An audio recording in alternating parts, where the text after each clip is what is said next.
When it comes to the fight against insurance companies, large corporations, and the healthcare industry, injured victims are always the underdog. But that doesn't worry us. At Messa & Associates, we're an injury law firm from Philadelphia, and we come to fight. Our clients know that they've got representation with a chip on its shoulder, and it's the same chip that makes Philly the toughest city in the country. Call 215-568-3500 or visit us online at messalaw.com. Messa & Associates, the toughest injury firm in Philadelphia. Go for the midnight dares. Go for the game. Go for the hits. Go for the fans. Go for the win. Go to Ocean Casino Resort. Book your trip at theoceanac.com.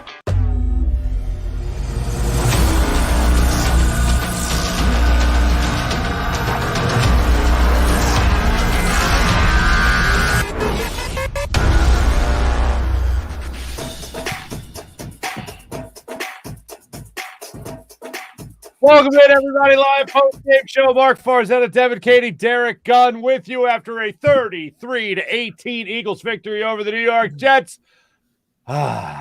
Eagles get a win heading into the bye week, but Gunner, Devin, it's not just any win going into the bye week. It's a win going into a bye week that features a quarterback controversy. Come and get it. It's dinner time, everybody. But first and foremost, congrats on the win. And also, Gunner, congrats on getting the scoop, knowing that Gardner Minshew was going to get the start today. So will you be growing a goatee and a bandana and chest hair in this show? What are you going to be doing?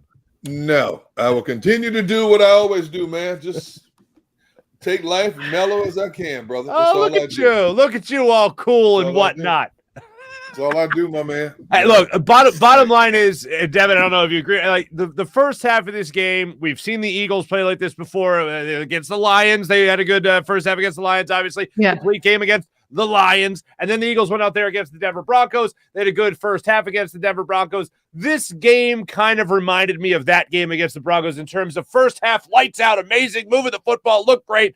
Second half, all right, everybody take a break. We're gonna just kind of relax and see how the rest of this plays out. But kudos where kudos belong. 20 of 25.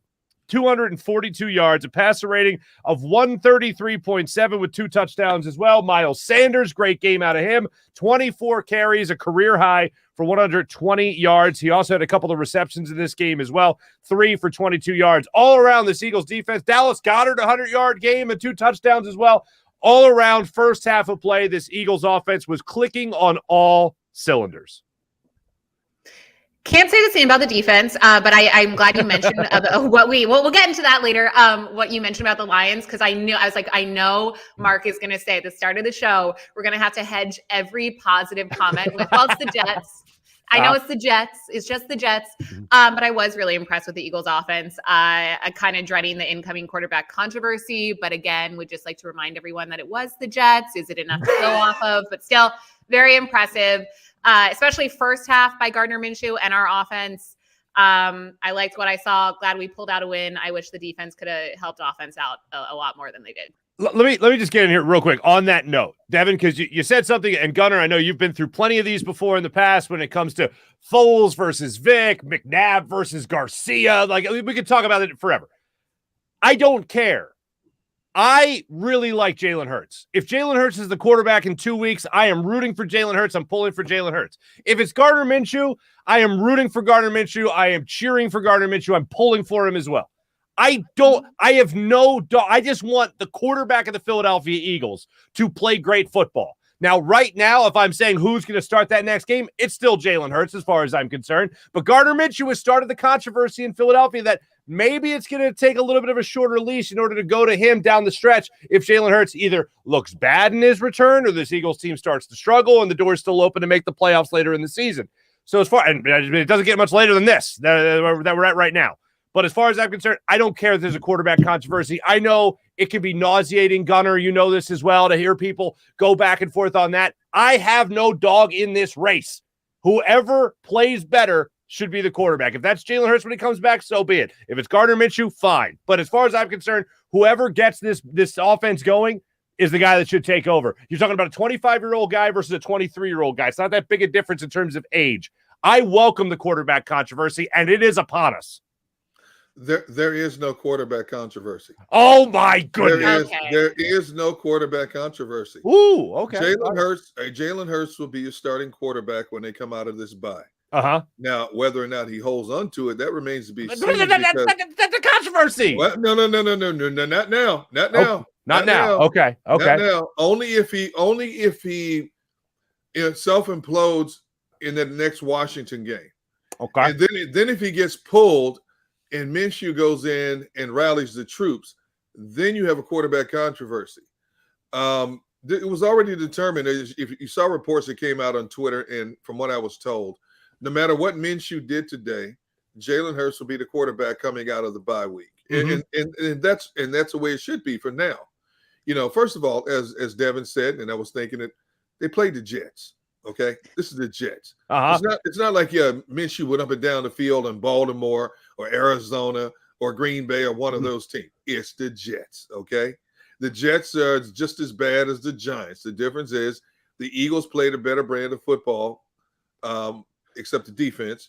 That's another story. Another story. Offensively, played a better brand of football than they did against the Giants. So right now, I knew this was going to happen, and we're going to have to. It's going to be talked about for 2 weeks. The quarterback controversy is going to be talked about for 2 weeks. The what is the so-called quarterback controversy?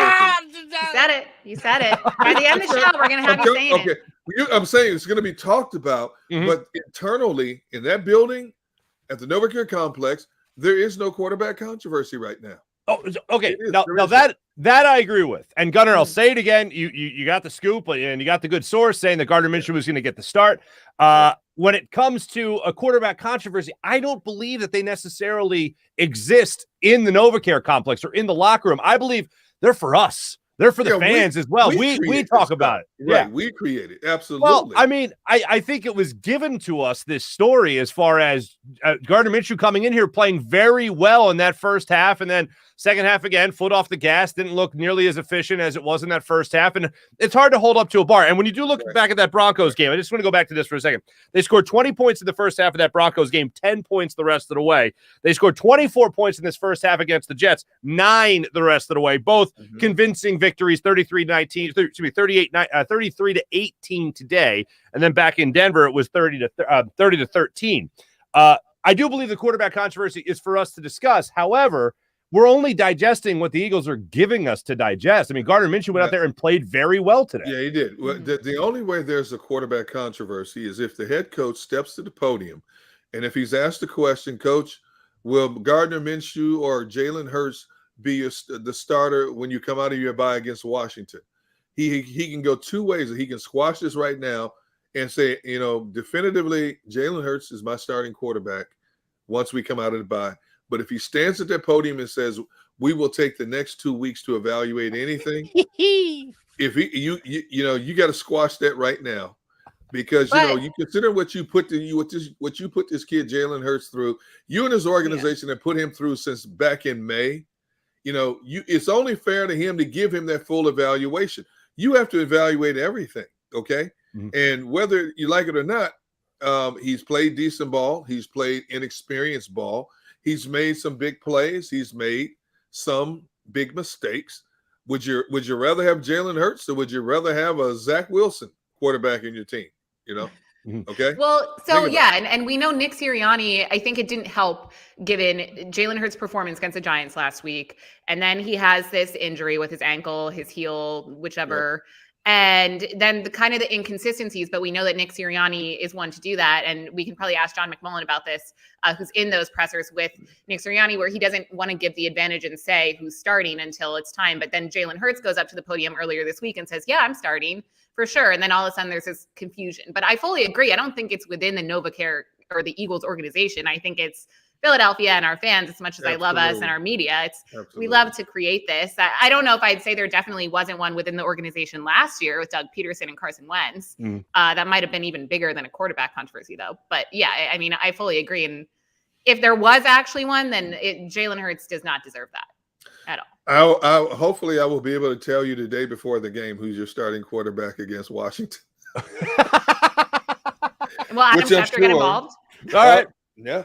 No, Work you the know what? sources, Gunner. Work the sources. Which I'm sure the Eagles won't be happy about, just as they weren't happy about this. Mhm. But as I told certain people, I say, hey, look, if I put a rumor out there that wasn't true, you have every right to be unhappy. But tell me where I was factually wrong. End of conversation. Yeah. Mm-hmm. So it's a big difference. I can't hold a candle to you, sir. Unfortunately, there are people in our industry, as we've seen, that put stuff out there that just to draw attention and clicks to themselves. You know, Mark, and I think you've known me long enough, as well as a number of people in this industry, to know that if I'm not comfortable with something, I'm not going to put it out there. Mm-hmm. And if somebody else beats me to a story, we all get beat to a story. So what? You know, somebody else got it. Good. You know, but I'm not going to put it out there just for conversation's sake, you know. Mm-hmm.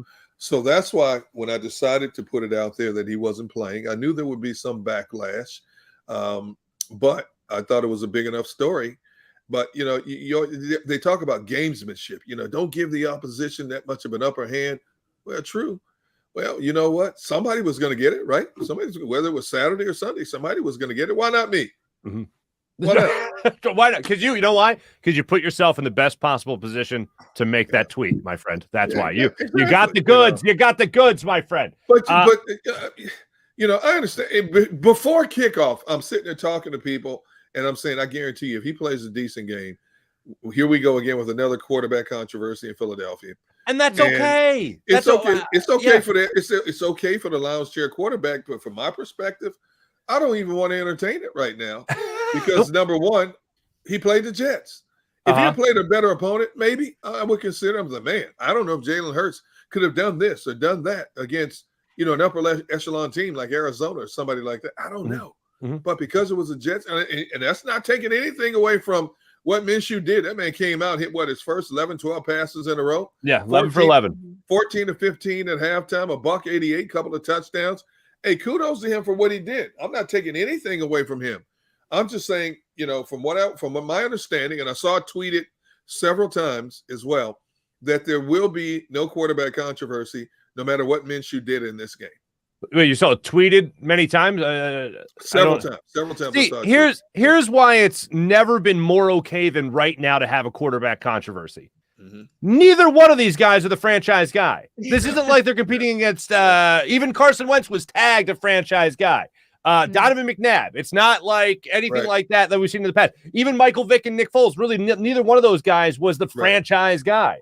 You have never had two guys on the same team that have at least been the franchise guy. So I welcome the competition. If you want to go into training camp talking about how everything's a competition and we'll name a starting quarterback prior to week one, and that's Jalen Hurts, like shocker, it wasn't going to be Joe Flacco, who was the backup in this game as well.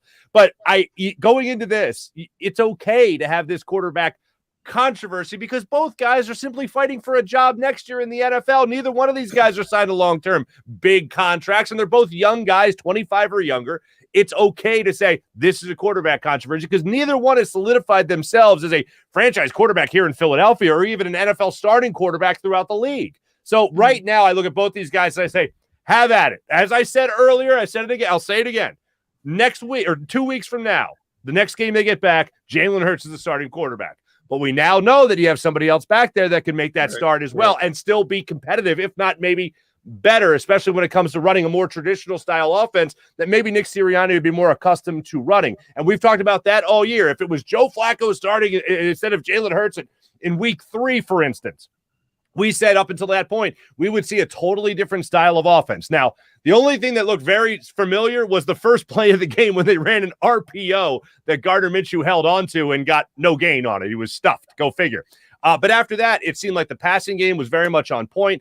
The passing in the Broncos game, I'll go back to that, was on point as well. Those are the two most comparable games I think you could draw a conclusion from to say these offenses were the most similar. But this particular game, Gardner Minshew went out there, not starting all year, learning his new system and all that, went out there, played very well. Just like, yes, against the Jets. But every time I hear it was against the Jets, I'll say, well, last week they played the Giants, and they're nothing worth bragging about either. So as far as those two games go, it's both inferior opponents, not great measuring sticks by any means.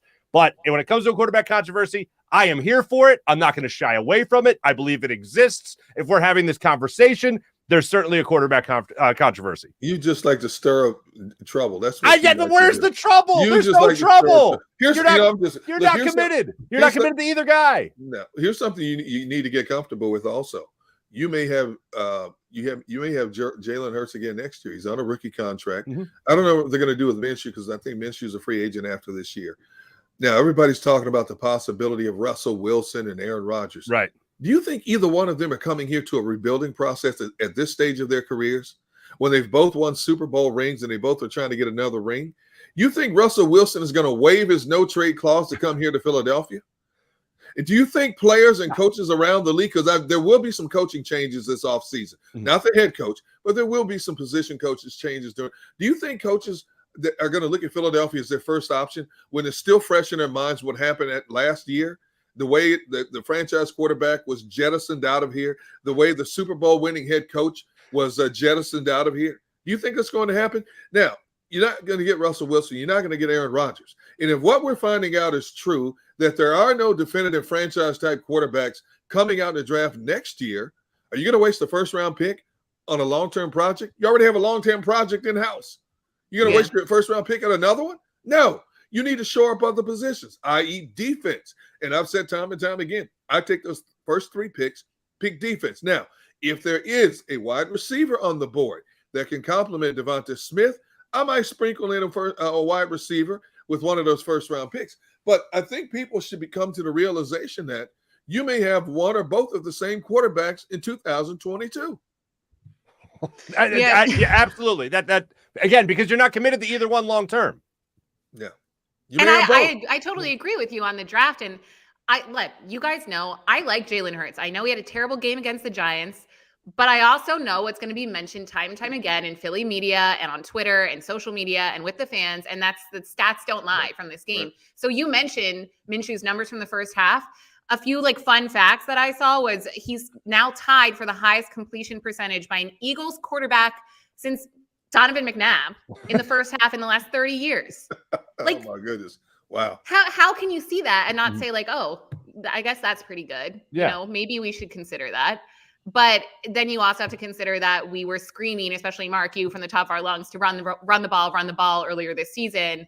And now I'm seeing a lot of people be like, oh, finally we're passing again. I just think you're never going to be satisfied no matter what. Well, but I give kudos to both of them. Yeah. Truly. Yeah. Well, I mean, let's face it. The way you win in the NFL is through the air. I mean, that's the way the game is nowadays. It's like looking at the NBA and saying that you got to live and die by the 3. I mean, the running game is a thing of ancient football. It was working for the Eagles. That was the best brand of football that they could offer. That's not exactly the best praise of a quarterback, though, because he's going to be judged by how he throws the ball above all else. Yes, winning goes along with that, but passing certainly helps to that. So this is more of what the NFL is doing, and that's what we saw in this particular game. 20-25, again, when you talk about this game, you talk about how they started out 11 for 11 for these completions, 165 yards to start out the game, 3 for 3 on their drives for getting into the end zone on touchdowns, and the average was 79 yards per drive. So it wasn't like they were given great field position. They had to take their field position. And then you see their first punt not coming until the fourth quarter of this game. The offense was absolutely efficient and how it needed to be. The defense is something we'll get into a little bit later. I know people joining us right now in the chat want to more talk about the offensive part of this game. But as far as I'm concerned, again, I go back to the Gardner Minshew thing, and I go back to how this offense ran efficiently in the first half of this game. I don't think that you're going to have Nick Sirianni taking the podium, as he'll do any second now, go out there and say that Jalen Hurts and Gardner Minshew both, we respect them both. We'll make a decision in the bye week. I think he's going to come out and say Jalen's our starting quarterback. I think that's and he should, yes, because at this point in time, it would look like a knee-jerk reaction if he did anything other than that. I think when he comes out and addresses the media a little bit later in the week, it might be a different story. But I think this week he's going to stick to Hurts as my quarterback going forward. Whatever he says, it will be based on his conversations upstairs with 2 people. Yeah, right. Howie and Jeffrey. So whatever he says, it will be reiterated from a conversation with those guys. But I think as of right now, just to squash all of this stuff and let this kid's head just settle down a little bit after what he's been through. I wouldn't even say, hey, look, man, you're still a starter, but if you screw this up against Washington, you got a quick hook. You don't want him thinking that either. You want him thinking, I'm going out there, I'm your starting quarterback, I'm going to lead my team to victory in a very crucial divisional game. That's all he needs to know at that point. No matter what you discuss with the management, with your own coaching, offensive coaches, the only thing that quarterback needs to know is he is the man under center. He needs to focus on the plays and the strategy that we're going to attack Washington in, because Washington is playing great football right now. We want to keep our names very much in the playoff race. Now, if he goes out there and plays the game, maybe throw 23 passes, and the team runs up and down the field, then you're good. But if he goes out there and lays an egg like he did against the Giants, okay, now you know, like you just said, now you know that you got a guy.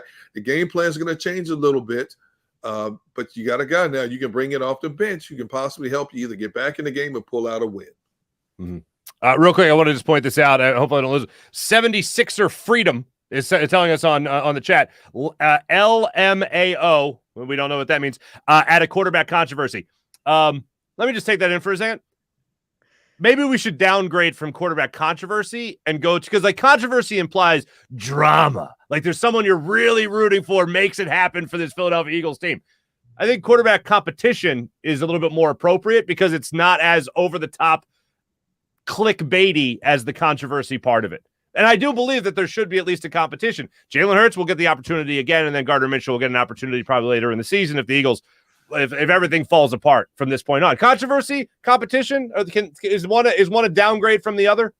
Well, first of all, two things, Mark. Do you really not know what LMAO means? No, I know what it means. I know what it means. I wasn't gonna say that for our viewers on JAKIB Media YouTube channel or 6abc.com. Very smart. I just had to check. Yeah. And no, I'm not that much of a boomer. Yeah, I'm okay, boomer. But I agree with you. Like, I definitely don't think it's a legitimate controversy, especially within the organization. But like you mentioned the comments, if you look at the comments on our show right now, people are fired up already. So I don't know if they would agree with your take that it's not a controversy, because like even on Twitter, if you tweet out, Jalen Hurts is the starting QB, see what the replies are, and then revisit that. Maybe it's not a controversy idea, and you might change your mind. No. That's why I'm finding it funny. Just as our commenter, 76er fella or person was saying, it's like we're fighting over whether or not it's Gardner Minshew. Right. Or Jalen Hurts. It's not exactly, we have Aaron Rodgers and Russell Wilson here. Controversy. It's two guys that this franchise has no commitment to really long-term anyway. So that's why I find it funny to say quarterback controversy when those are the two options. The only way it's a controversy, as I've said, is if the coach gives a sliver of hope that he has doubts moving forward about what to do coming out of this bye in 2 weeks. The controversy basically generates more interest from a media perspective, especially on radio, because it's something to talk about for 2 weeks since your team is not playing number one. And it gives your fan base more of a voice to call in and voice their opinions. And it's okay with that, because what's the bottom line? You want ratings, right? You want ratings in your time slot, plain and simple. And plus, you're talking about the most important position in all of Philadelphia, which is the quarterback of the Philadelphia Eagles. So anytime that there's a question as to who's going to be the starter, look, we're used to just having a week to dissect this. And as I said at the top of the show, we got 2 weeks to dissect it now. So if you thought we overanalyzed things before, man, now we got 14 days instead of 7. And yes, every syllable, every inflection on every syllable by the head coach or offensive coordinator, and we're not going to hear from Howie Roseman or Jeffrey Lurie, but every little thing was going to be dissected from what this organization says over the next 2 weeks as to who that starting quarterback is going to be. And we already have the report that was out there from the Inquirer, Jeff McMullen putting it out there saying that they're a little split in the front office, Howie Roseman, Jeffrey Lurie, as to who's more confident in what Jalen Hurts can give this franchise going forward.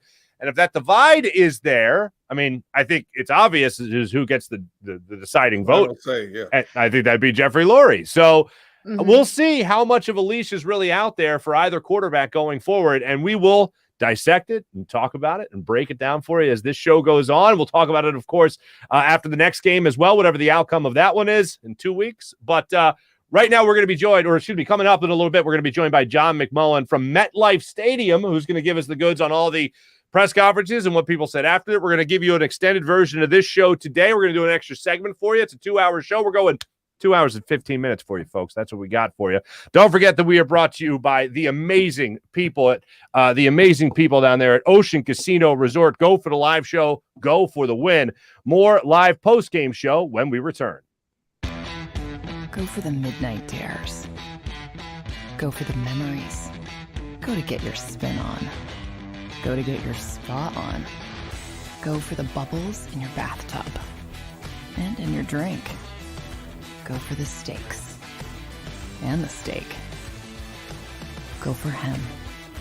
Go for her. Go for the win.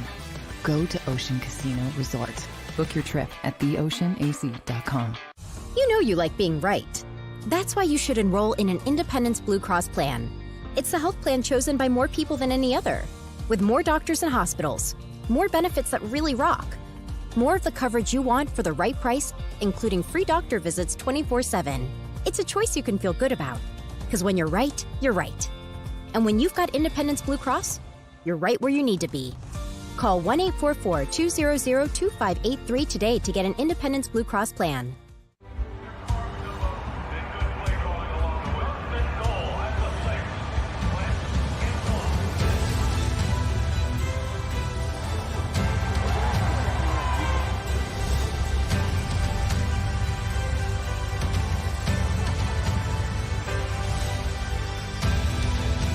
Field of life, First Trust Bank is there for you.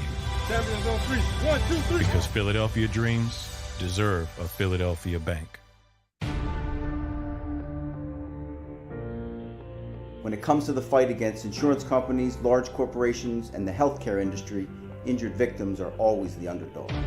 But that doesn't worry us. At Messon Associates, we're an injury law firm from Philadelphia, and we come to fight. Our clients know that they've got representation with a chip on its shoulder, and it's the same chip that makes Philly the toughest city in the country. Call 215-568-3500 or visit us online at messalaw.com. Messon Associates, the toughest injury firm in Philadelphia. At Stateside Vodka, every new customer gets the world's best rocks glass, free. What's that? A rocks glass? You're telling me that bottle is cut in half? You could say that. Holy shit. And you're telling me I can get one of these glasses for free? That's right. One free rocks glass per customer with each first-time purchase of Stateside Vodka. So good, it just disappears.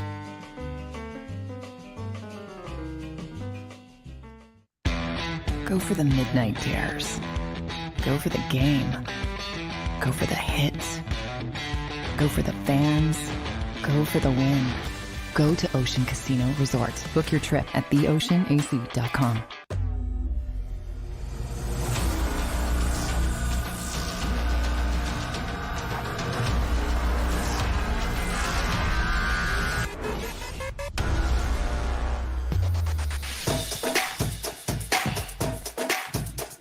Welcome back, everybody, on JAKIB Media YouTube channel, as well as 6abc.com. This is live post-game show with Devin Caney, Derek Gunn, and yours truly, Mark Farzetta. We're fueled by Stateside Vodka. Go to statesidevodka.com and check out the amazing vodka soda. Absolutely delicious. One thing that we never want to see in a game that you feel like the Eagles have in hand already is a late injury, and I can't think of too many injuries that we rather not see than Jason Kelce and Miles Sanders. Miles Sanders, I'm seeing the report right now, did injure the same ankle that was hurt and made him miss, 3 games earlier in the season? Right. And Jason Kelce was also seen rolling around and went back to the locker room. And we also the awful snap by Nate Herbig when he went into the game as a center. It's not the first time that he's done that. We're going to get some more updates from them. Gunnar, are you hearing anything about either of those injuries? No, so right now, still waiting to see if I can get some information on both of them. We saw Kelce grab his left knee. A couple of games ago, it was his right knee that he was grabbing. So this time it's the left knee. Sanders, see, that's what worries me about Sanders. Anytime you get him up there and 15, 20 touches a game, he's always more susceptible to injuries. I hate to see it. So I'm looking at Miles Sanders. What did he have? He had 24 carries, and he had 3 receptions. So he had 27 touches, and if he was a little bit more durable, man, would he be electric and dangerous. But when you start getting him up there in that many touches for a back of his size, and he has a history of injuries as it is, you're always taking a risk and not having him somewhere down the road. And the way he grabbed that ankle, obviously was already the ankle that was injured. I hope it's not something severe where it'll keep him out 3 to 4 weeks, because you're running out of time right now. When you consider you're coming out of a bye week, you got 5 games left. You don't have 15 games left. You have 5 games left now. And Washington currently holds that number 7 spot. And if they pull off a win against the Raiders, right now they're beating the Raiders 7-0. If they come out with this win with the Raiders on the road, Washington is that team that many teams don't want to play right now, especially if they slip in the back door of the playoffs. And the Eagles still have to play them 2 times. If you have to play them 2 times without the likes of a Miles Sanders, that doesn't bode well, because you don't know what this defense is going to give you. You know, the defense plays well some weeks, and I still can't get it out of my mind. You let one of the worst offenses in the National Football League with one of the worst quarterbacks in the National Football League walk down the field on you on their first 3 possessions and go 3 for 3 in the red zone on you. And when you really think about it, they didn't get a lot of pressure on Zach Wilson today. No. They didn't chase him around a lot. Occasionally, but they didn't chase him around a lot. He looked pretty comfortable to me. Zach Wilson was his own worst enemy today. He overthrew guys wide open. He underthrew some guys. He made some poor decisions with the ball when he threw the football. Zach Wilson was his own worst enemy today, or this game could have been closer than it really should have been. Mm-hmm. And we also saw Ryan Kerrigan late in this game get a couple of pressures, and that was one of the first times we've really seen Ryan Kerrigan all year long. But that first half, I mean, one of the things I wanted to see going into this game was Miles Sanders get touches. I am shocked that he got over 20 carries. He got a career high in carries today. That's amazing. But the other thing is, look, you made the mistake, and we said this last week. If you really had to scratch and claw to say something that the defense should have done that they didn't do last week, it was force Daniel Jones into mistakes. This particular game, Zach Wilson is a guy that you could force into mistakes. I didn't see them force anything in terms of forcing mistakes in the early goings to this game. So I was looking at Jonathan Gannon going, come on, man, you're doing the same thing you're doing last week, and that's not necessarily a good thing. You could be forcing turnovers with this guy or mistakes. Instead, they marched right down the field, and as you said, Gunnar, really, the punts were a rarity in this game. What was it, 2 punts the entire game, if that? Yeah. You had to do something in the early goings of this game to really squash any momentum the Jets had going. Look, you're going to break a play. You're going to get a good kick return. That stuff's going to happen, okay? It's the NFL. Stuff like that's going to happen. But where is your stuff to kind of make that null and void? I didn't really even see that, even an attempt of that, until the second half when you saw them obviously shut out the Jets for the rest of the way.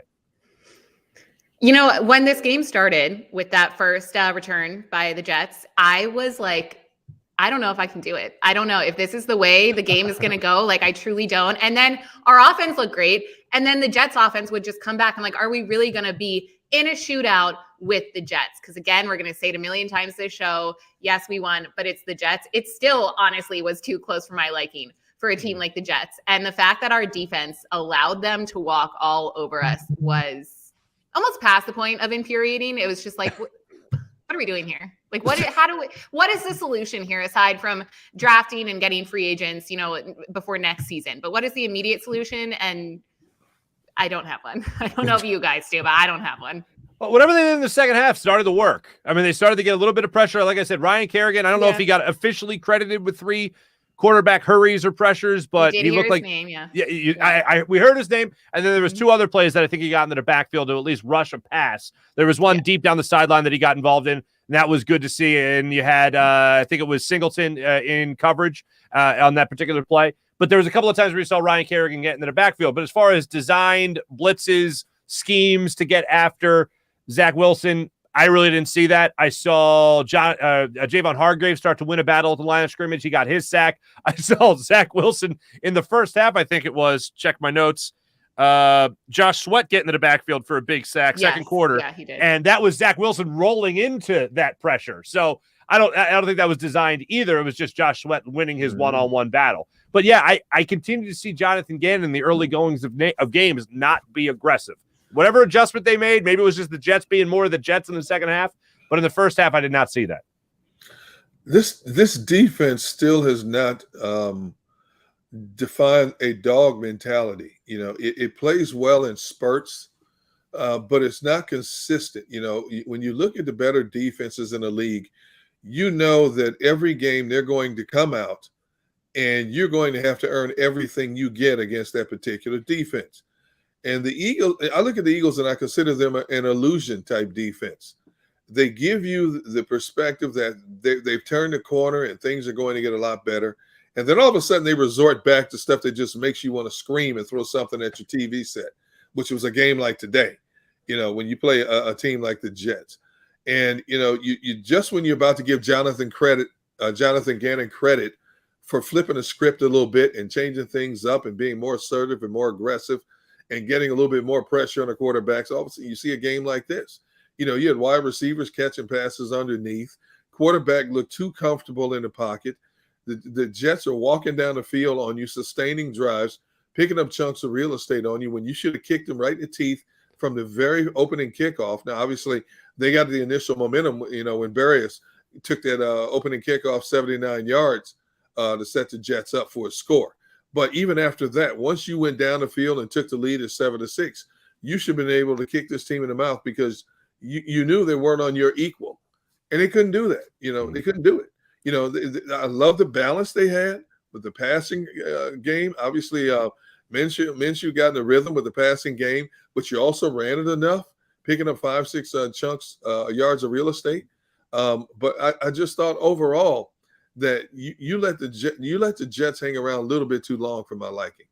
Real quick, I'm just seeing the tweets come out now. Nick Sirianni was asked after the game as far as Jalen Hurts being the starting quarterback after the bye week. Nick Sirianni's response, of course. So Jalen Hurts, your starting quarterback in 2 weeks. You'll learn to listen to me one of these days. I'll get there eventually. You'll learn to listen to me one of these days. One of these days. Yes. I don't know when, but you will. Whenever we go on that fishing trip that we've been talking about. Whenever we go on that fishing trip. Thanks for the invite. That's not going to happen. That's not going to happen. I had no idea about this. You're not hooking me in the backside. I'm sorry, but I don't fish with the novice. I'm sorry. I just can't. I just can't do it. Now you're just hurting feelings. Now you're just hurting feelings, man. No, I don't mean it negatively. I mean, we can sit and have brunch together. We can talk over old times. We can go to a game together, go to a movie together. But when it comes to fishing, I only fish with hardcore. I only fish with hardcore fishermen. The only time when I concede and go fishing is when my wife says, "Can you take the kids?" Like when my kids were younger, "Can you take the kids?" Well, then I know that day I'm not fishing. I'm dodging hooks the whole day, or I'm unhooking people from trees or rocks. So I'm not fishing. So I know what I'm going to do. Stick. It's like playing football. Stick and move. Stick and move. That's what I'm doing the whole day. But when I get to this stage, when my fishing is my time, I consider it my Camelot. I decide who I'm going fishing with. And if you're a novice, if you still think peanut butter on a hook will work, if you go fishing, I'm not taking you fishing. All right. Now just hold on before you go before people start thinking. Now people are going to think I brought that up to you sometime about I said use peanut butter. That's ridiculous. Let me clarify. Mark Forzetta has never said he uses peanut butter on a hook. Thank you very much. All right, neither do I, for the record. No one asked. Wait. You fish? You're a fisher? I can't say fisherman because that would offend some people. So you're a fisherwoman? I fished in my day. Geez. Here we go. Another one. Devin, Devin, the perfect line would have been there. Geez. The perfect line would have been like, "I don't fish. I'm an angler."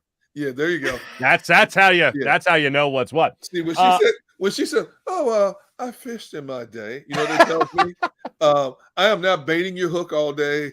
I'm not untangling you from a rock. I'll do it 1 or 2 times out of courtesy. But I'm not doing it the whole day. Because then my day is not enjoyable." You're gonna fine. I'll take you up on your game offer instead. The three of us can just attend an Eagles game, maybe last home game of the season. We'll document it. You can cook for us, grill for us. I'll take that over fishing. Whoa, time out. Wait. So we go to the game and then I got to cook and grill as well? You can do it before at the tailgate. At the tailgate. Yeah. Oh, the tailgate. Oh, see, I don't tailgate though. I don't tailgate. Well, first time for everyone. That's a crime. As somebody with all your grilling experience, you don't tailgate? What? No. I don't want to sit in the parking lot 2 hours before a game and mingle and eat. You know what? When I cover games, I was walking and I'm walking through a parking lot. Hey, Gunner, you want something? Hey, thank you very much. I might grab something. Keep moving. Stick and move. I'm not sitting there singing Kumbaya around the fire. I don't have time for that. I need to get in the stadium. Yeah, stick and move. I got you. And I'm not sitting out there 2 hours after a game having a post-game grill out as well. No, I want to go home. because there's another game I might want to see. I'm sorry. I'm probably the last person you want to hang out with before or after a game. Understood. I do want to say, Mark is telling us on our comments, hunting. Never want to go hunting with a rookie. I would say that's better advice. That's better advice than the fishing thing. No, that's too many people get hooked. No, my man Fuji's really enjoying the show. We appreciate that.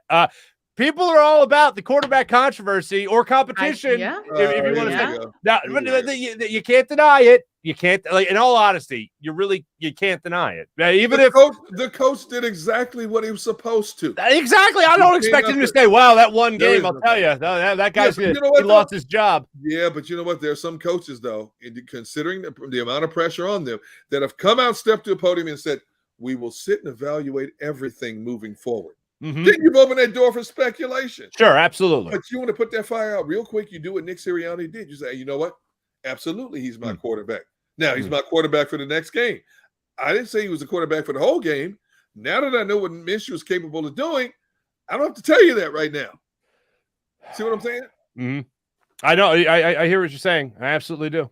I mean, can we all just chalk it up and assume? I don't want to like make assumptions here. But I mean that Nick Sirianni saw Jalen Hurts was injured, not terribly injured.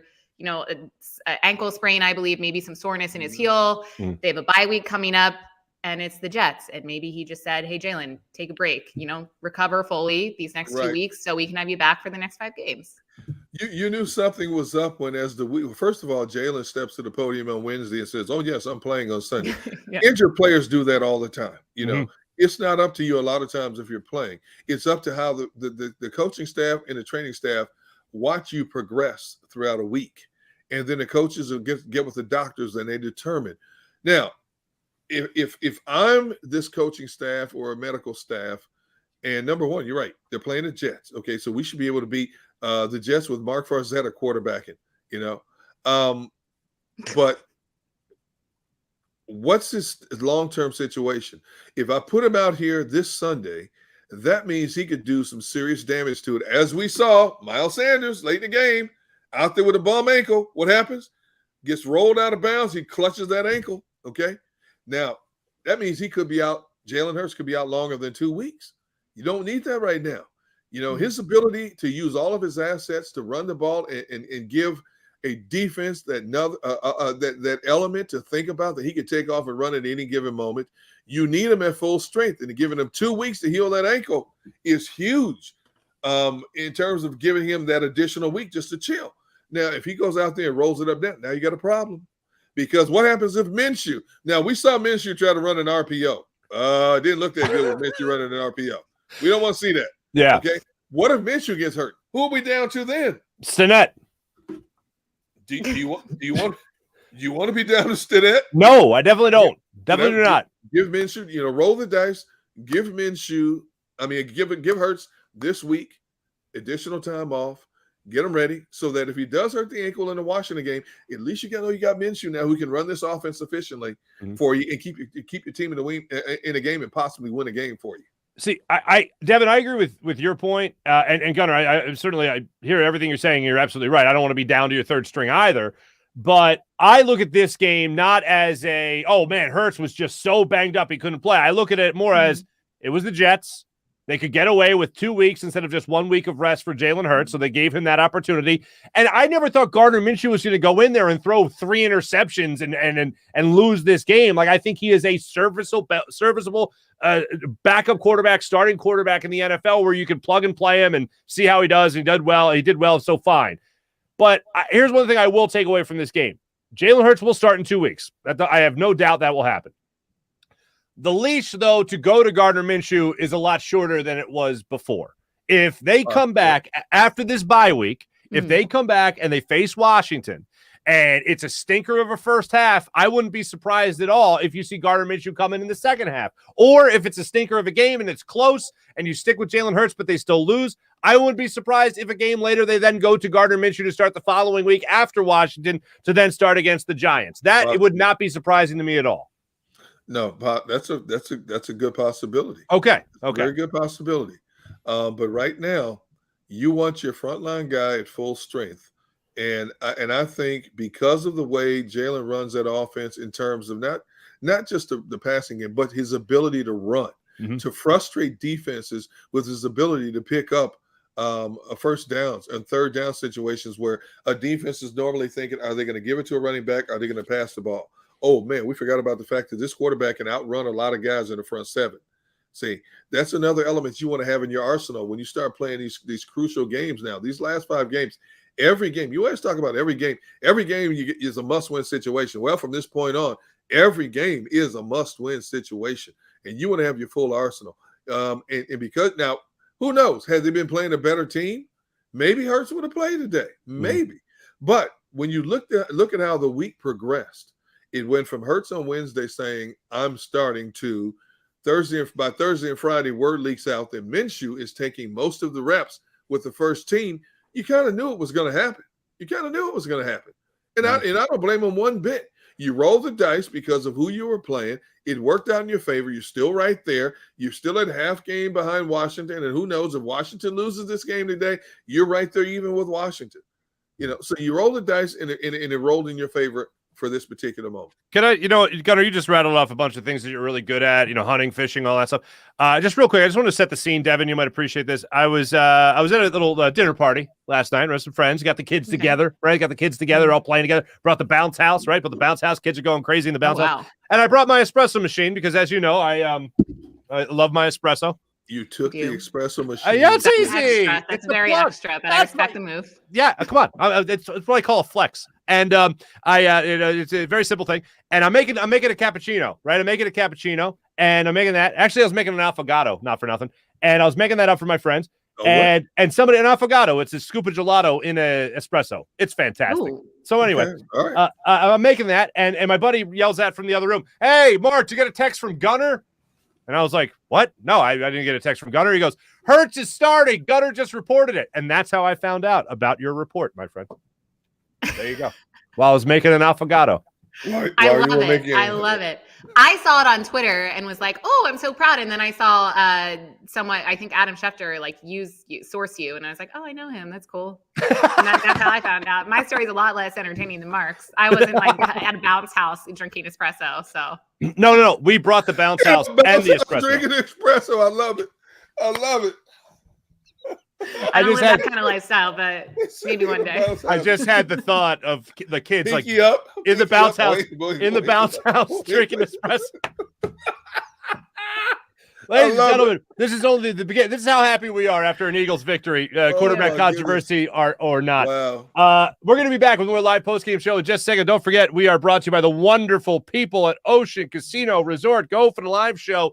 Go for the win. John McMullen will be joining us coming up a little bit later in the show. Give us all the goods on what was said at the press conferences after the game from MetLife Stadium. More live postgame show when we return. Go for the midnight dares. Go for the game. Go for the hits. Go for the fans. Go for the win. Go to Ocean Casino Resort. Book your trip at theoceanac.com. At Stateside Vodka, every new customer gets the world's best rocks glass. Free. What's that? A rocks glass? You're telling me that bottle is cut in half? You could say that. Holy shit. Glass is for cocktails, right? It's for this, and that. Is the length of the glass equal to your... You betcha.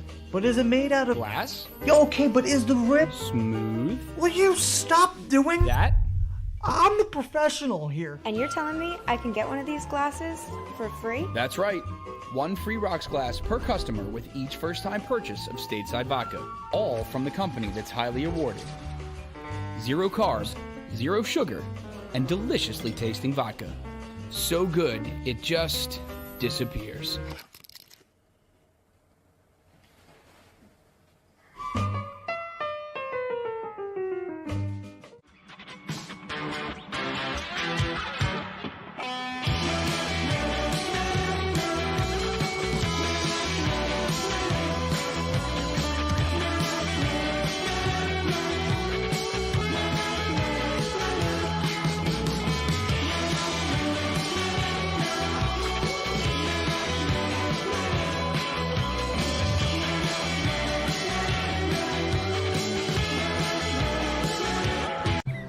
I get scared sometimes. Of a lot of things. Joining in. Decisions. The dark. The dark. But I once heard someone say, But as I always say, it's okay to be afraid. As long as you face the fear. And keep moving forward.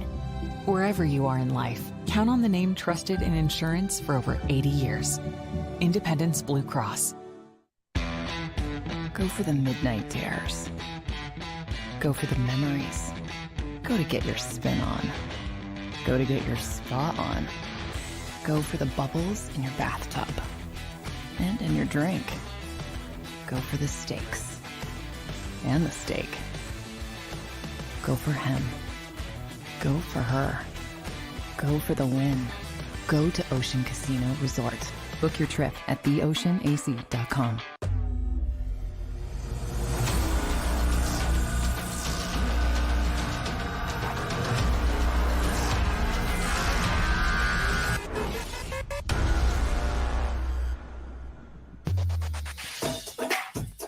Welcome back. Live post-game show to everyone on the JAKIB Media YouTube channel as well as 6abc.com. Appreciate you guys joining us after this Eagles victory.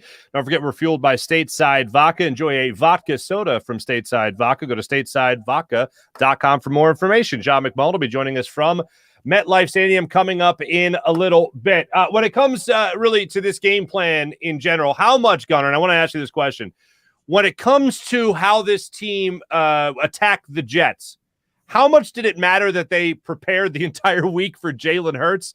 I know you talked about gamesmanship earlier. How much do you think that impacted the Jets game a defensive game when they started playing this football game? Well, I think it to a certain degree, you have a guy on a scout team who tries to emulate what Jalen Hurts does. So your whole focus is on trying to duplicate what you expect to see across the line of scrimmage. But I think by midweek, if you're a smart enough coaching staff, and Robert Saleh is a very good defensive coach, he doesn't have the defensive personnel that he wants right now to try to emulate what he was able to do with that incredible defensive personnel he had in San Francisco. But he's smart enough to know when you start seeing the rumors out there that, hey, this guy's reps are increasing and this guy's reps are decreasing, all of a sudden you have to expand your preparation for what's to come. So I think by Thursday or Friday, they had a good feel that they had to prepare for a couple of quarterbacks, and that's not out of the norm. You spent the early part of the week looking at all the film of what Jalen Hurts can do in terms of escapability, stepping up and run, beating your defenders to the edge and being able to turn a corner and turn it up and gain additional yards. But I think, these guys are geared. Teams, individuals are geared towards making adjustments on the fly. So I don't think it was that big of a deal.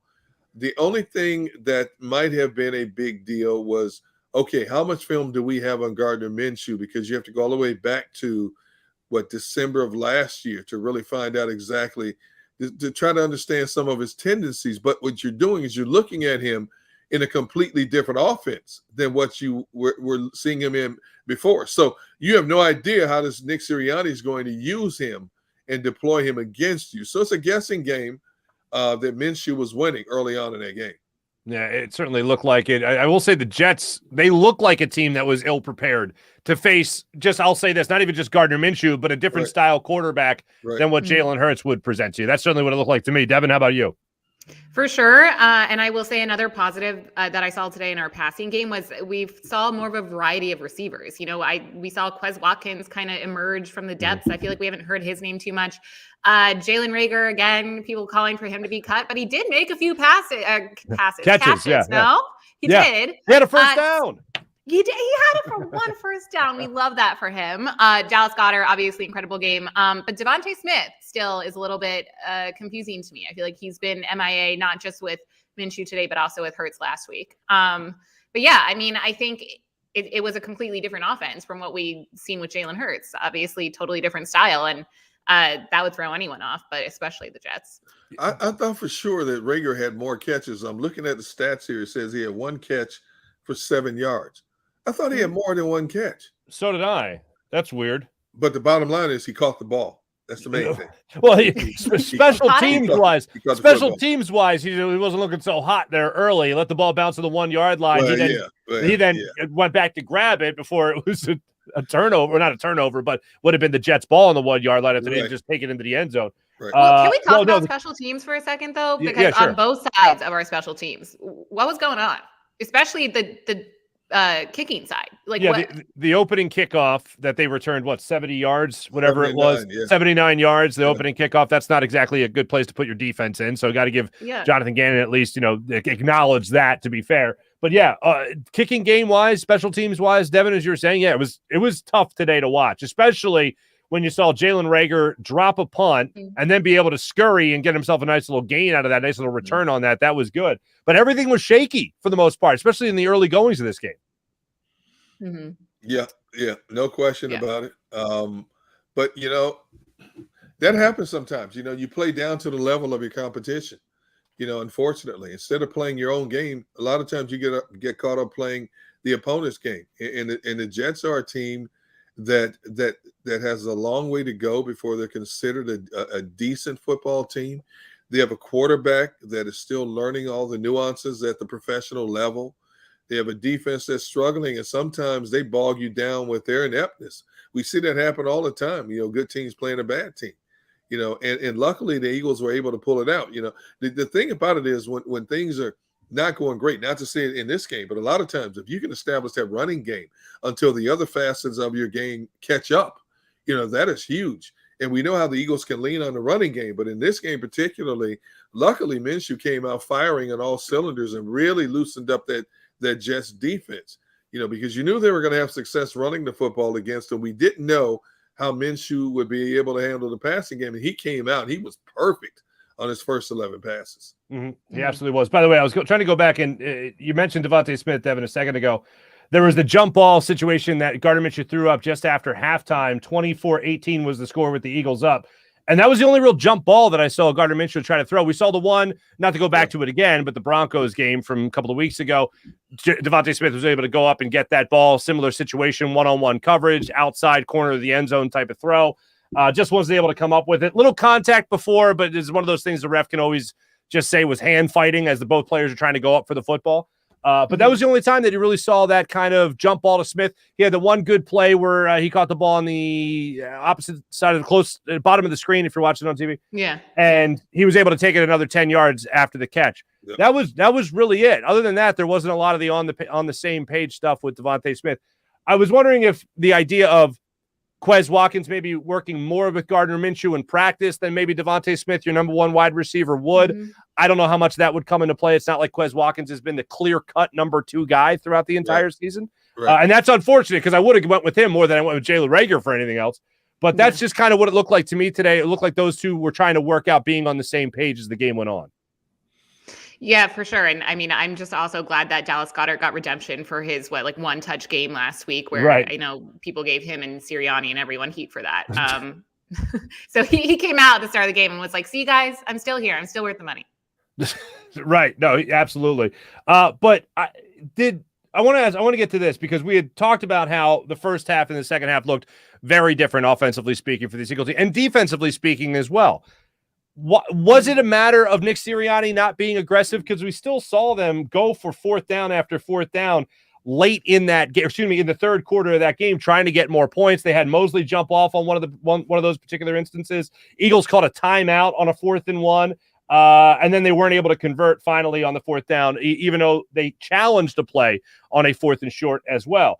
Was it a matter of taking the foot off the gas, or was it a matter of the Jets just being able to make adjustments defensively?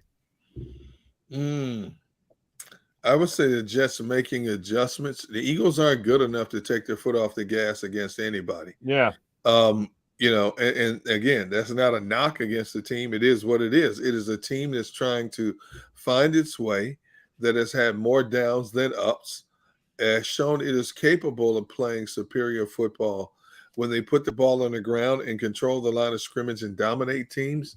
But it's also a team that has found ways not to finish in a lot of cases, not to finish drives, not to finish off games. So there's not the ability for this team to rest on its veteran / all-star lineup expertise to get them over the hump in a lot of situations. You got to roll up your sleeves, put your hand in the dirt, and get down and dirty. If you're going to play for this version of the Philadelphia Eagles. Mm-hmm. One of the things that does pop into mind, though, and Gunnar, I agree with you that the Eagles are not good enough to take their foot off the gas in any situation. I'm a little haunted by what Nick Sirianni told the media after their game against the Saints, where the Saints ended up scoring a lot of points in the fourth quarter. Eagles not so much in the second half. Sirianni literally came out after the game and said, yeah, we got less aggressive. I should have stayed more aggressive in that second half. I guess they were just afraid of making the mistake that would lead to a bigger Saints comeback than what we saw. So as I'm watching the game in the second half, I'm thinking that's in the back of my head. But when you go through those 3rd and short, 4th and short situations where they even challenged it, won the challenge because they challenged the spot, and then weren't able to convert for a touchdown later on that drive, it was definitely them still being aggressive. There's no denying that. And you had an 8-minute, 22-second drive as well to come out in the third quarter as well. So those are all things that I looked at with Sirianni and said, I don't know if he's taking his foot off the gas as much as the Jets are making those adjustments. No, there's something to be said for that. And the Eagles' ability to control the ball that third quarter, the Jets only had the ball for 1 minute and 10 seconds in the entire third quarter. That was a huge difference in terms of helping decide the outcome of this game today. Basically, they just imposed their will on the Jets, and you could tell the defense was dog tired by the end of that third quarter. So that particular strategy worked extremely well for the Eagles today. Real quick, I know we have John McMullen standing by. We're going to get to him right after this break. So I'll tell you guys right now, you're watching live post-game show on the JAKIB Media YouTube channel and 6abc.com. When we return, John McMullen from MetLife Stadium.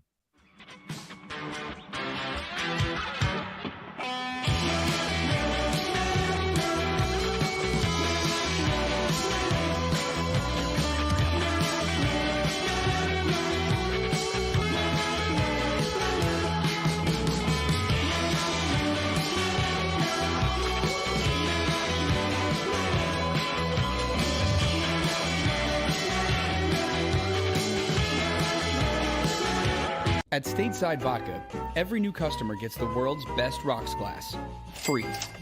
What's that? A rocks glass? You're telling me that bottle is cut in half? You could say that. Holy shit. Glass is for cocktails, right? It's for this, and that. Is the length of the glass equal to your... You betcha. But is it made out of... Glass? Okay, but is the rip... Smooth? Will you stop doing... That?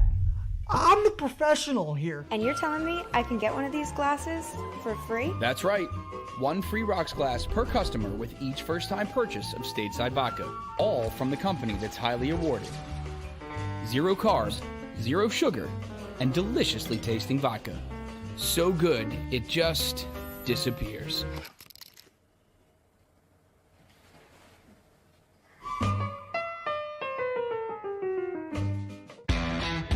Go for the midnight dares. Go for the memories. Go for the view that goes on forever. Go for the bubbles in your bathtub and in your drink. Go to bed whenever you want. Or don't. Go for him. Go for her. Go for the win. Go to Ocean Casino Resort. Book your trip at theoceanac.com. When it comes to the fight against insurance companies, large corporations, and the healthcare industry, injured victims are always the underdog. But that doesn't worry us. At Messon Associates, we're an injury law firm from Philadelphia, and we come to fight.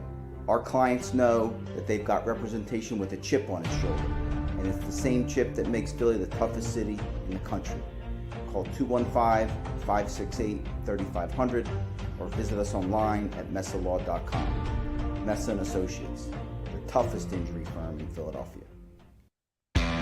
Go for the midnight dares. Go for the game. Go for the hits. Go for the fans. Go for the win. Go to Ocean Casino Resort. Book your trip at theoceanac.com.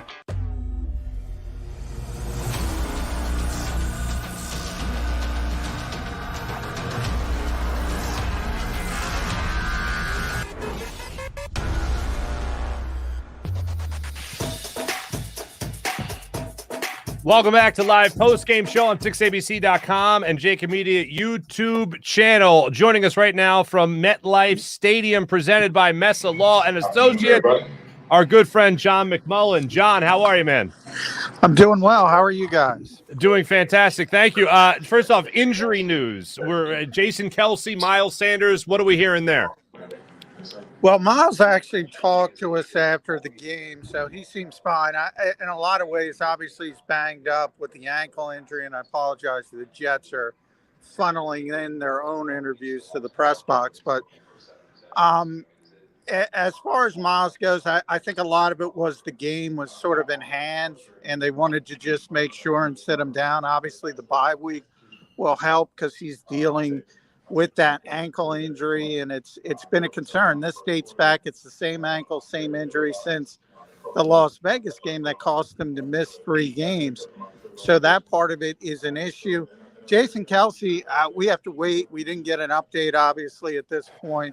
A little bit more concerned at that one because he looked like he was in a lot of pain, and you just have to kind of wait and see where he is when the Eagles get back from a bye. We'll talk to Nick Sirianni tomorrow, and he'll probably give us a better update, but you got to be at least concerned about that one. Hey, John, Nick Sirianni did the right thing by squashing any possible controversy, coming out saying, yes, Jalen Hurts is my quarterback coming out of the bye. Yeah. I mean, he kind of told us that last week when there was some uncertainty. He made it very, very clear that if Jalen Hurts wasn't going to be able to go, it was strictly a health matter. Right. He was the starting quarterback, and he was going to be the starting quarterback no matter what happened this week against the Jets and how Gardner Minshew played. And then Gardner Minshew went out there and played a perfect first half, literally, from an NFL perspective. His passer rating was 158.3, which is, it doesn't get any higher than that. Right. That's as high as you can go. And he was spectacular in the first half. Second half, things kind of calmed down a little bit. The Eagles went more run heavy. They kind of knew they had the Jets on the ropes, and they're just trying to get to the finish line. But you know how Philadelphia is. I mean, this is it. This is it's coming. The Eagles know it's coming. They claim they don't care. They claim Jalen Hurts is the starter, but it's coming. You're definitely not wrong about that, John. We were discussing that earlier in the show. But I want to get your takes. We were just talking about the difference between the first and second half of the game and what you attribute that to. You know, was it more conservative play calling? Was it the Jets defense kind of making adjustments? Or was it, you just mentioned Minshew's play?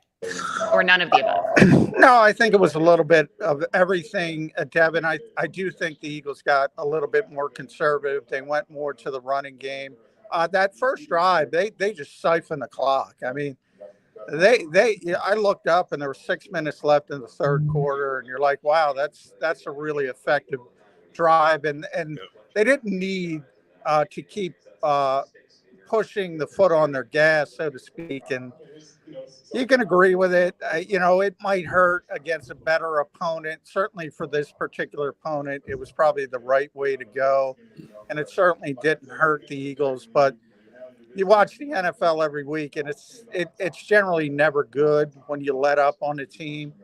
And that will probably hurt you if you're playing better opponents down the line. So I'm kind of torn on that one, but the Eagles are just trying to get to the finish line. You can't really blame them in this particular game, but you worry about the sentiment more than anything else. I don't think it was a concern at all in this game. Mm-hmm. What about defensively speaking? It seemed like Jonathan Gannon, not necessarily more aggressive in the second half, but certainly more successful. What was the difference between the two halves there for the Eagles defense?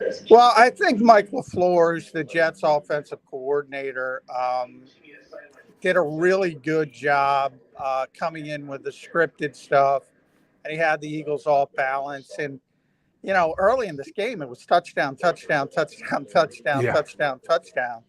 And the only difference was Jake Elliott. I mean, Jake Elliott coming off a month where he's the NFC Special Teams Player of the Month. perfect again today. And the Jets kicker, by the way, they cut their kicker coming into this game, so they had a new kicker.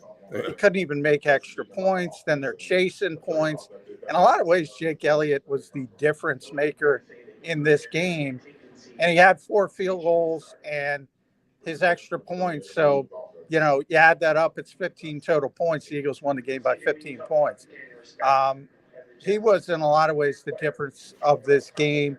And he continues to have a great season. And that is one of those underlying things people don't think about a lot. But if you talk to the Baltimore Ravens, obviously, who've had Justin Tucker forever, so many of these teams struggle with bad kicking, and Jake Elliott has just been lights out for the Eagles. He definitely has. I want to go back to the offense, John, because I saw that you made a pretty accurate prediction.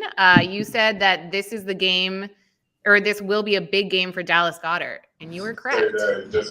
How do you feel about that? Give us your take. Well, I knew it was coming, and you never think it's going to be as effective as it was in that first half. But the Eagles thought they had something there. That's the strength of Gardner Minshew as a quarterback. It's sort of the intermediate game, which really plays into Dallas Goedert and what he does well. I don't think Gardner's ever had that type of target in Jacksonville. So I thought it was a nice sort of marriage. And, coming off a week where Dallas had, I think, 3 targets, 1 catch for no yards, and all of a sudden you see how effective he could be. This is what the Jalen Hurts haters are going to point to and say, look, this offense, and you have to be really, really clear about this passing offense looked a lot better with Gardner Minshew. And I'm just not talking about the numbers. I'm talking about the plays seem to be coming in quicker. There was none of that worrying about the clock, the play clock running out. The reads were quick. The football was out of his hands very, very quickly. And it just worked better. Now, Jalen Hurts isn't even close. Gardner Minshew can't be close to replicating what Jalen Hurts does to the running game. So this is kind of where the Eagles are. And I give Nick Sirianni a lot of credit for shifting. He kind of played it down and said, look, our offense is our offense, but it isn't. They can't.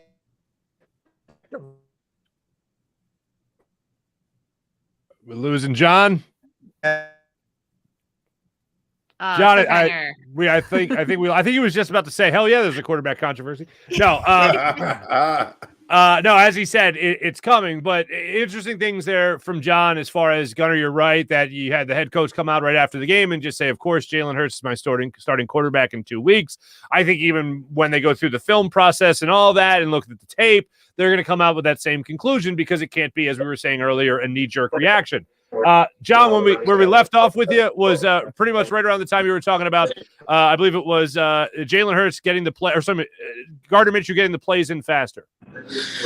Yeah, well, obviously that's not Gardner. That is Nick Sirianni and Shane Steichen making decisions quicker, but you could see the effectiveness and the reads and the ball getting out quickly where it's designed to go.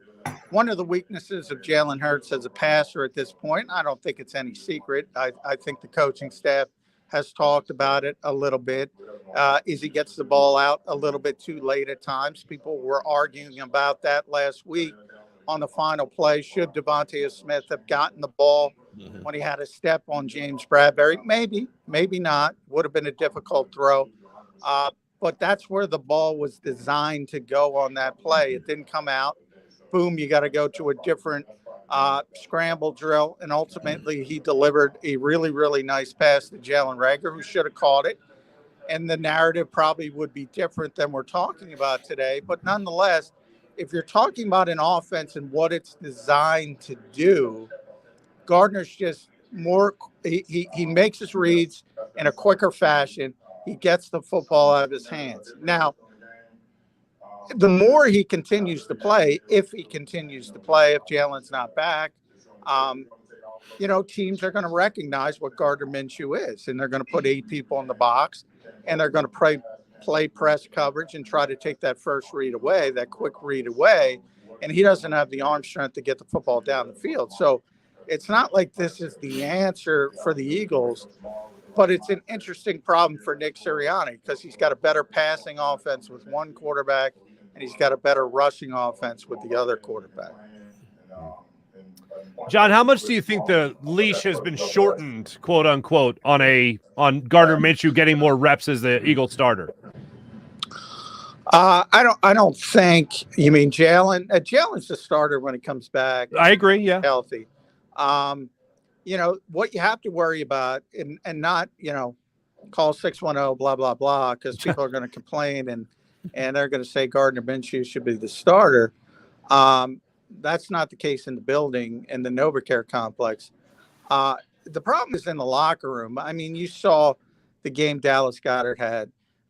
Quez Watkins started to be a little bit more effective. Mm-hmm. If you look at other than Devontae Smith, who and even Gardner gave him a chance on a 50-50 ball, that kind of stuff makes receivers happy. They're getting the football. And they're getting the football consistently. So if you're in the locker room and Dallas Goedert and Devontae Smith and Quez Watkins start to say, well, we're having a lot more effectiveness, then you might have real confidence. But I guess, guys,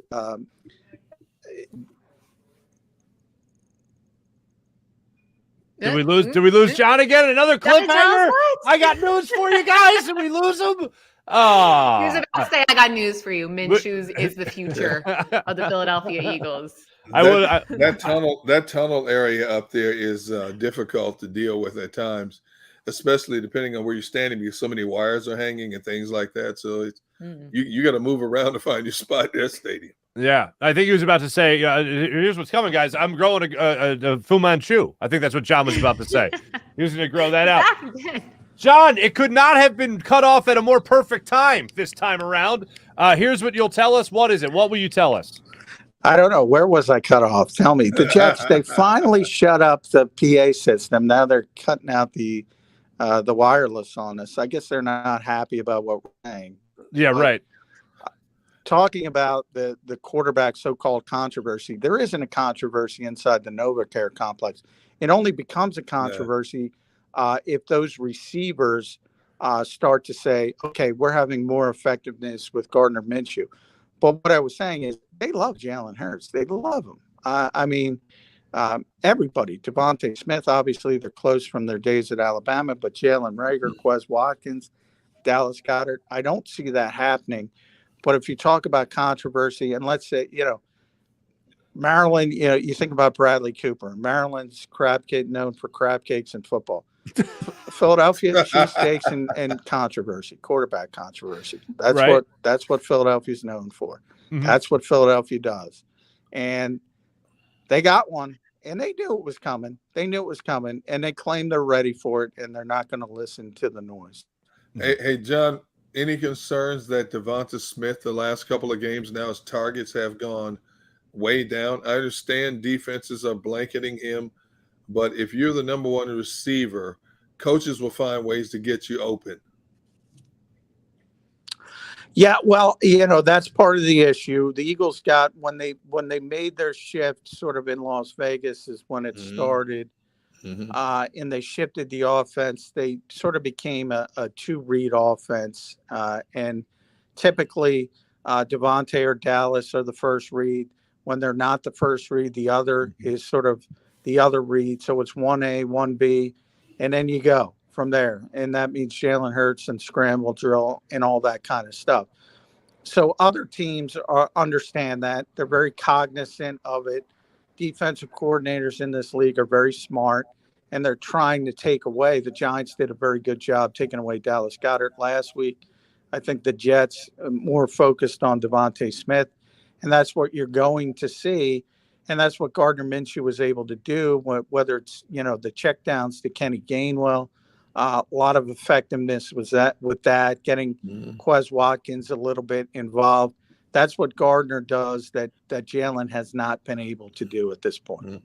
John, you say Philadelphia does cheesesteaks and quarterback controversy while Maryland does crab cakes in football. The Eagles do not prioritizing the linebacker position. So before we let you go, I want to ask you about the defensive performance today because it's pretty bad. I know I always ask you about Jonathan Gannon because you've always kind of been on his side.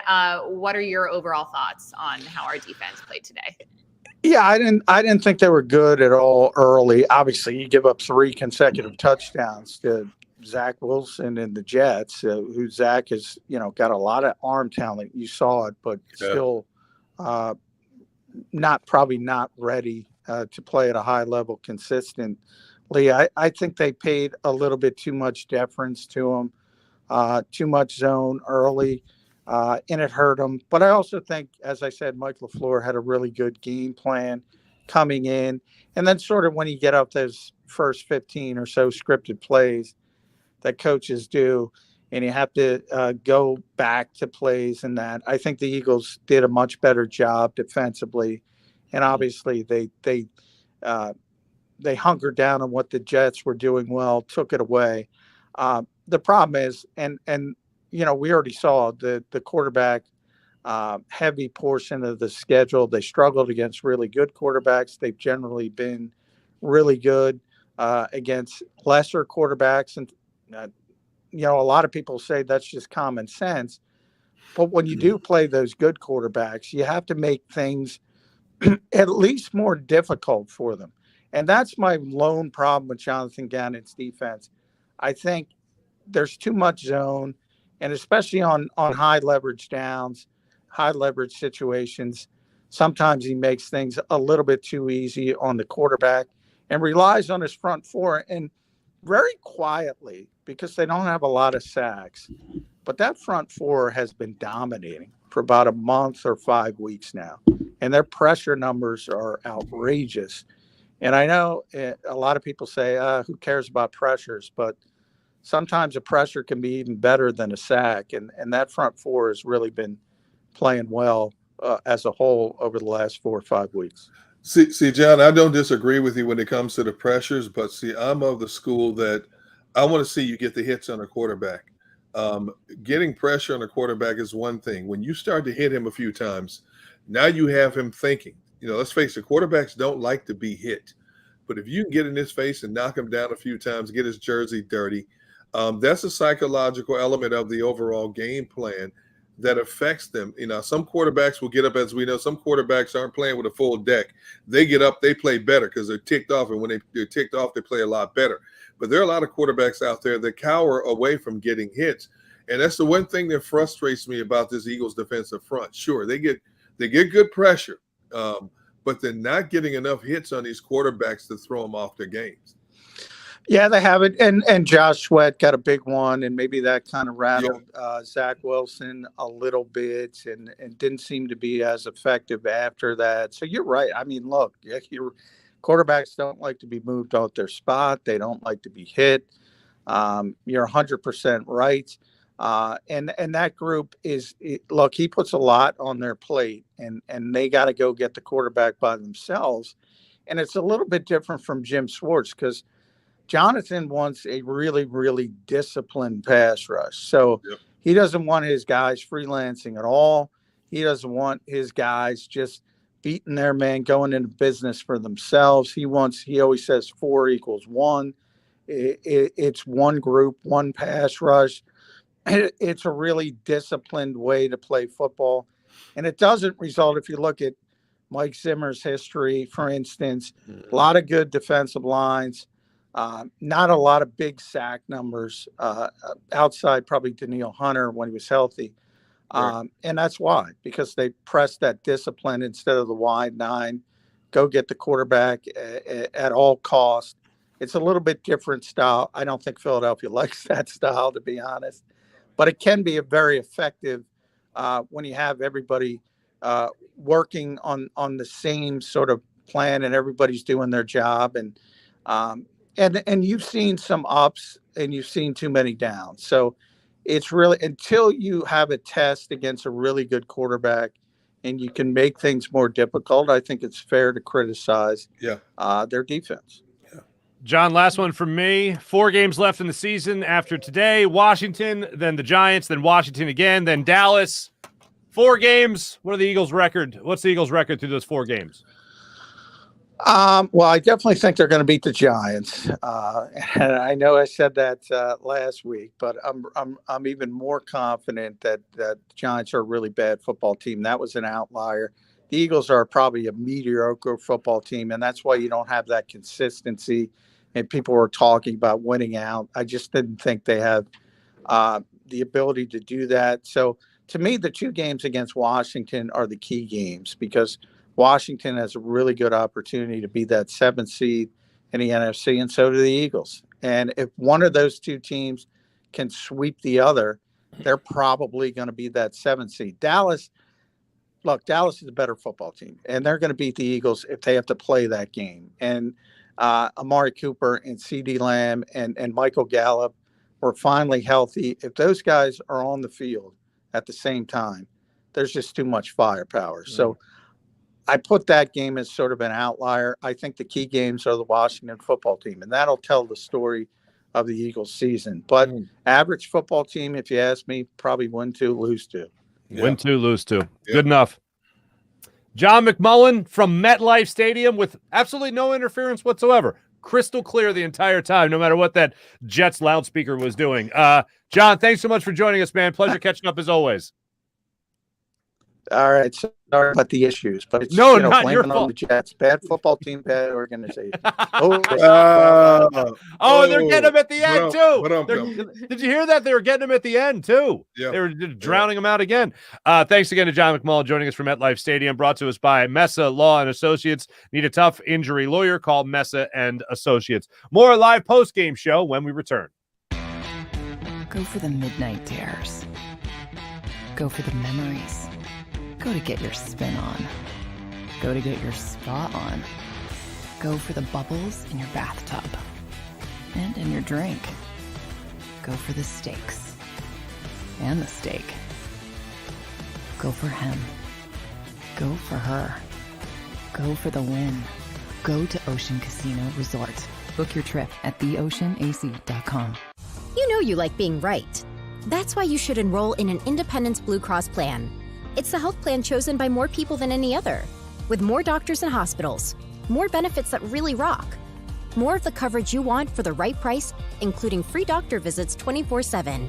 It's a choice you can feel good about, because when you're right, you're right. And when you've got Independence Blue Cross, you're right where you need to be. Call 1-844-200-2583 today to get an Independence Blue Cross plan.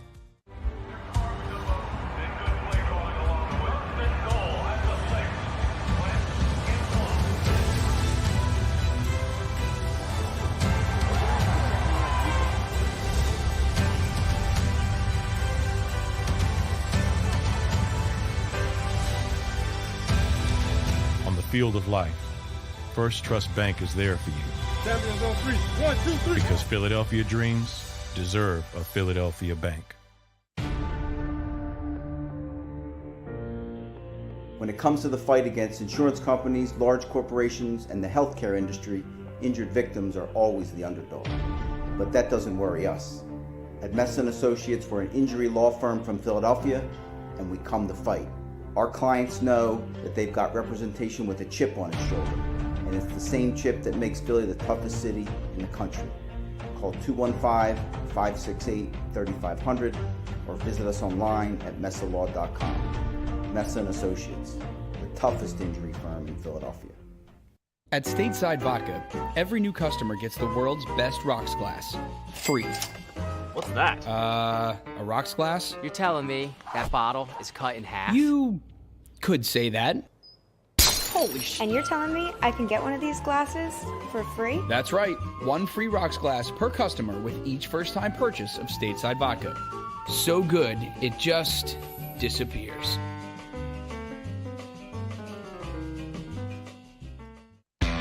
Go for the midnight dares.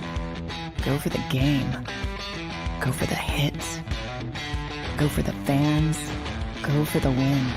Go to Ocean Casino Resort. Book your trip at theoceanac.com.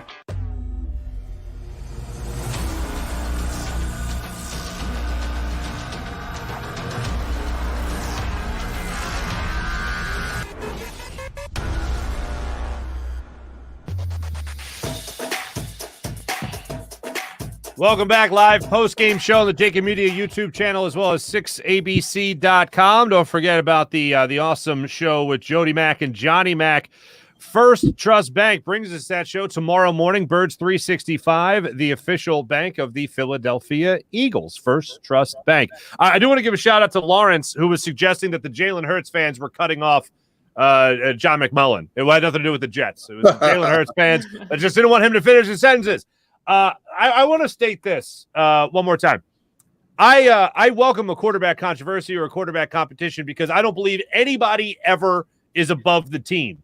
There were Chip Kelly loyalists in this city. There were Sam Hinkie loyalists in this city that only wanted either Chip Kelly or Sam Hinkie to do well. Both, well, Hinkie's still going on. Chip Kelly was very short-lived.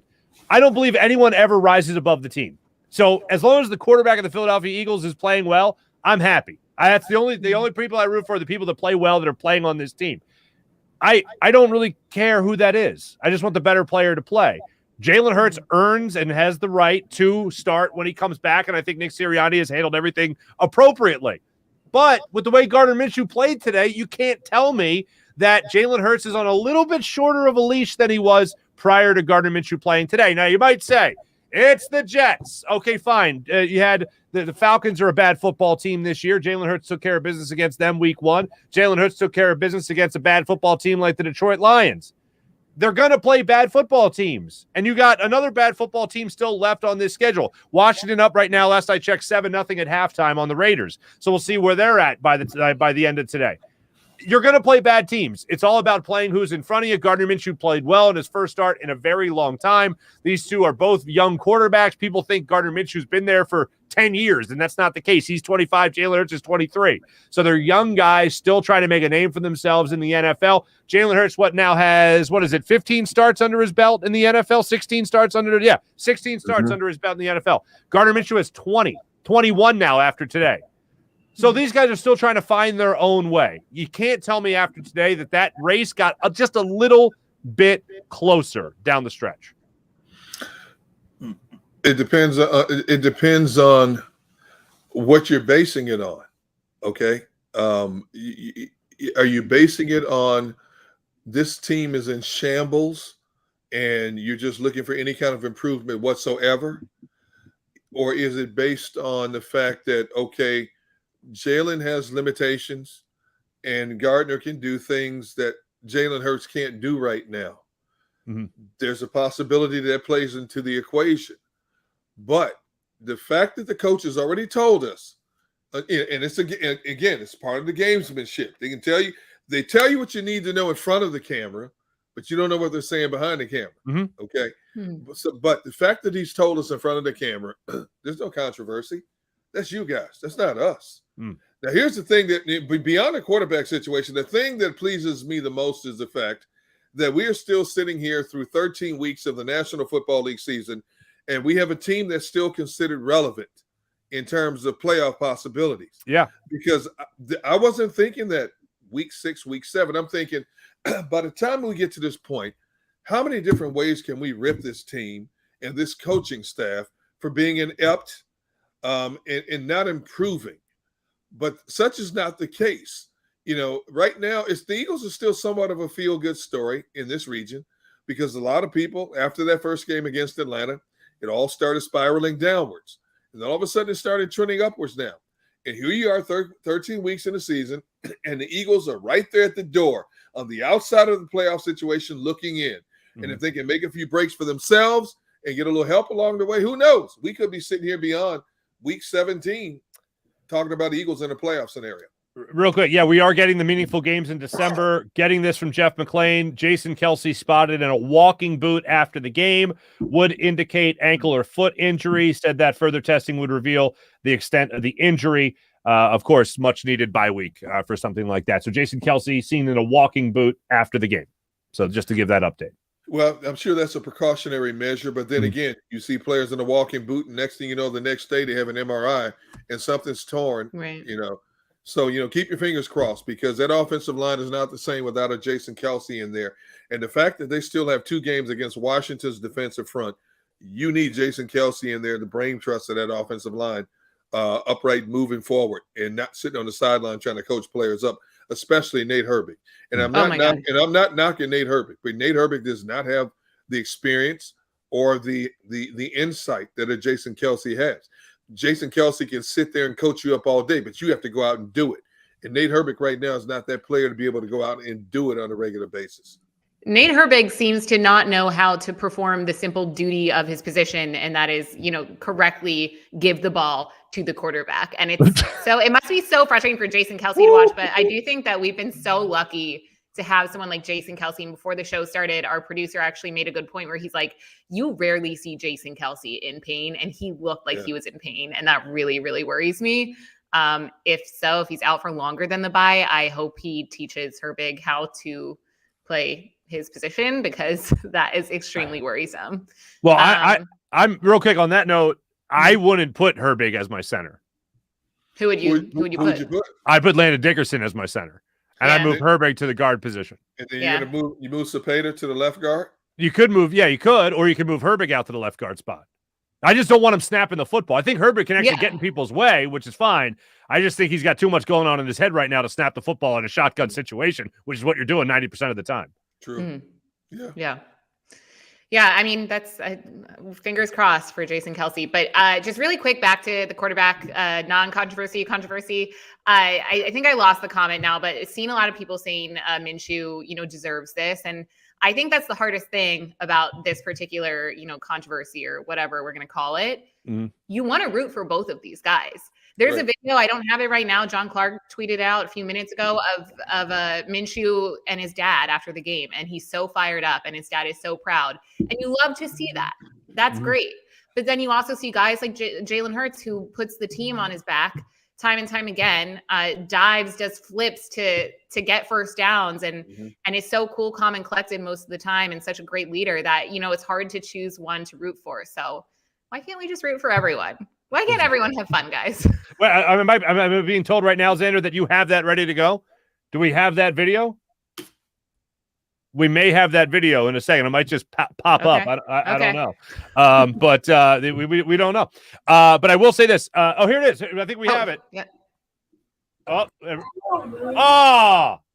Look at that.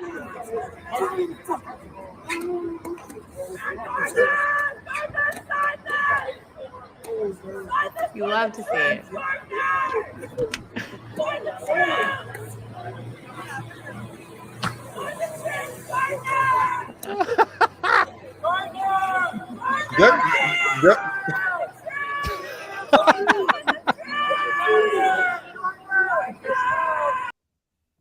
Doesn't Minshew look like he should be in one of those 1980 detective series?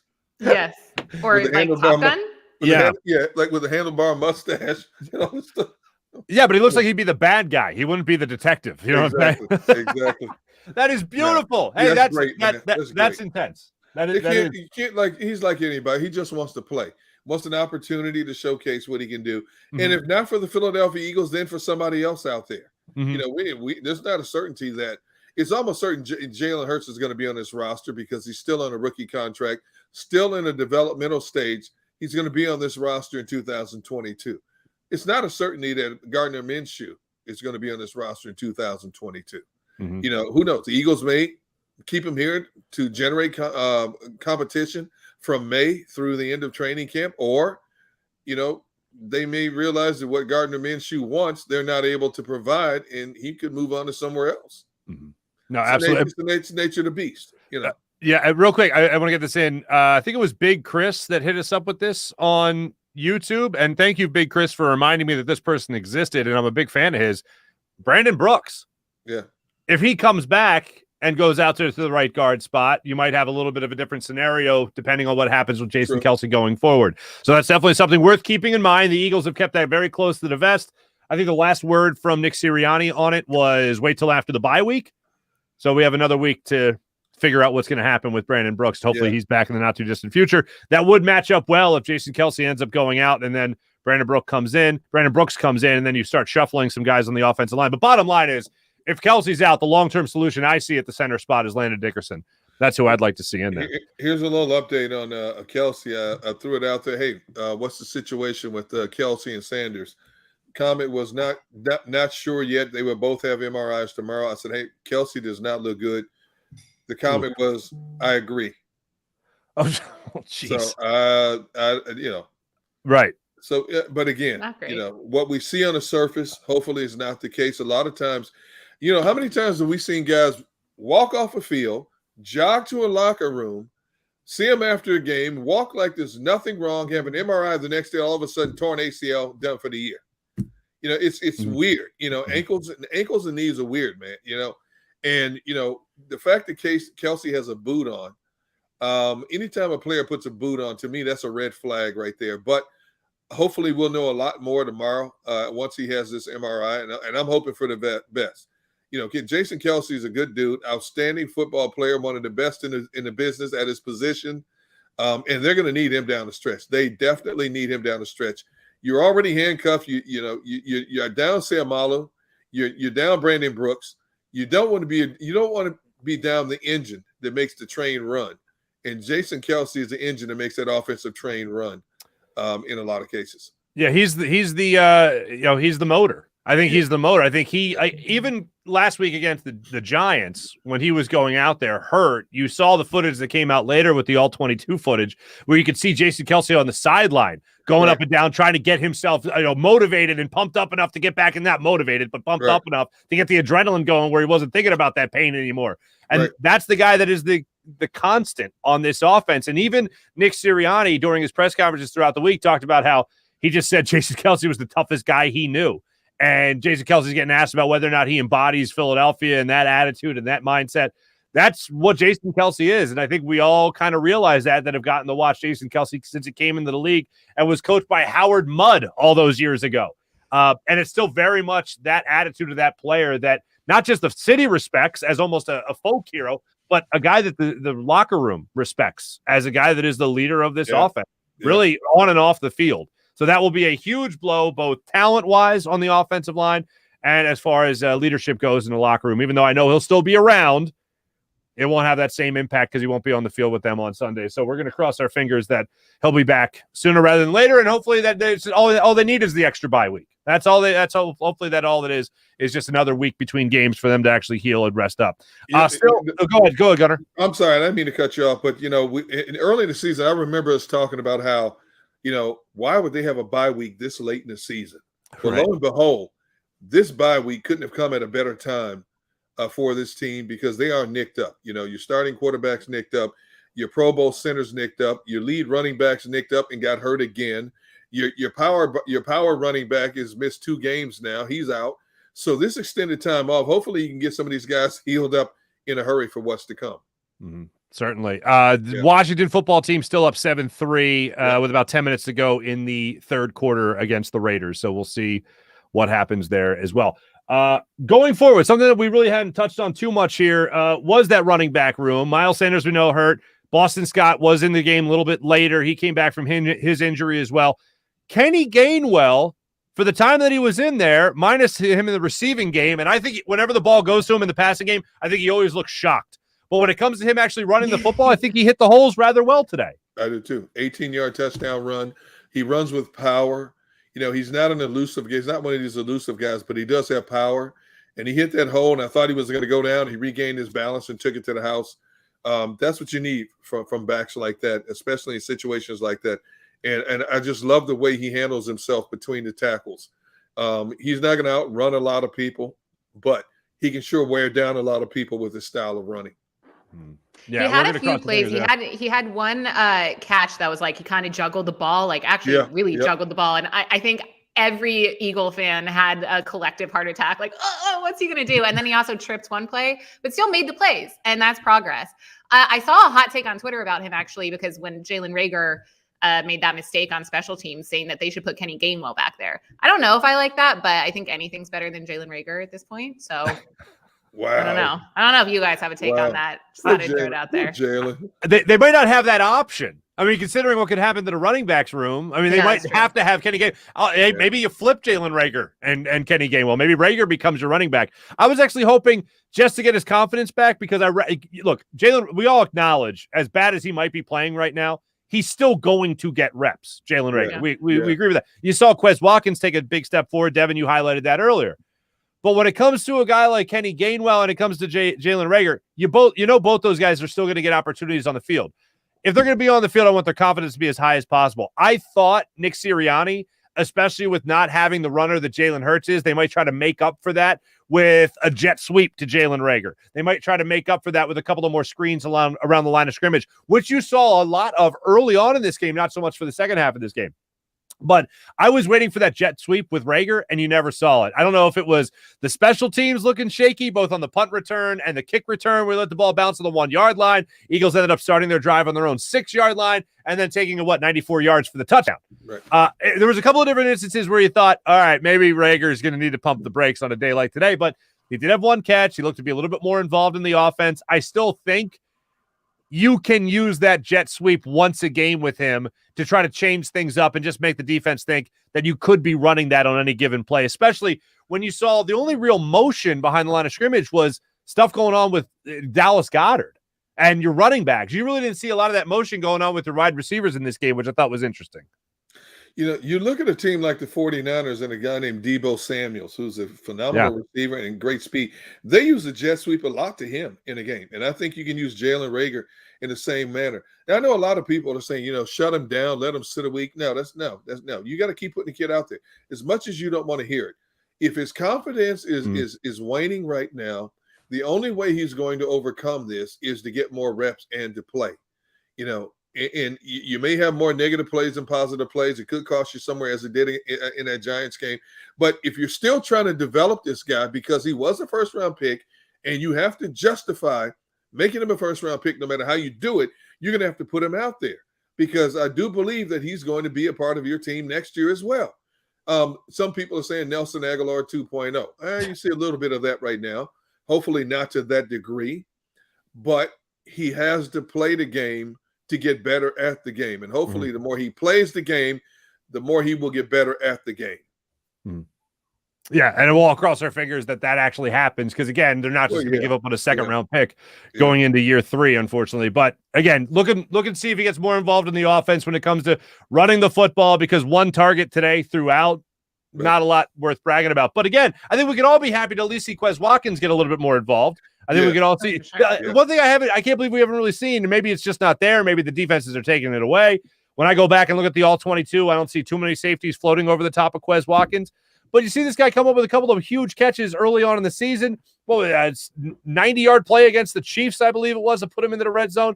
Yeah. And then you really don't see a lot of that going forward. And you see a lot more of a controlled game plan, more around the 10 to 15-yard type of play from down the line from the line of scrimmage. And you don't really see them go for that deep ball as much as they were. Even with Minshew today, the one deep ball I think they actually threw was a deep ball there was a jump ball to Devontae Smith in the third quarter, excuse me. That was the only time you really saw them go downfield. The only other time that was a little bit more deep was the touchdown to Dallas, both touchdowns to Dallas Goedert, but I wouldn't really consider them airing it out by any means.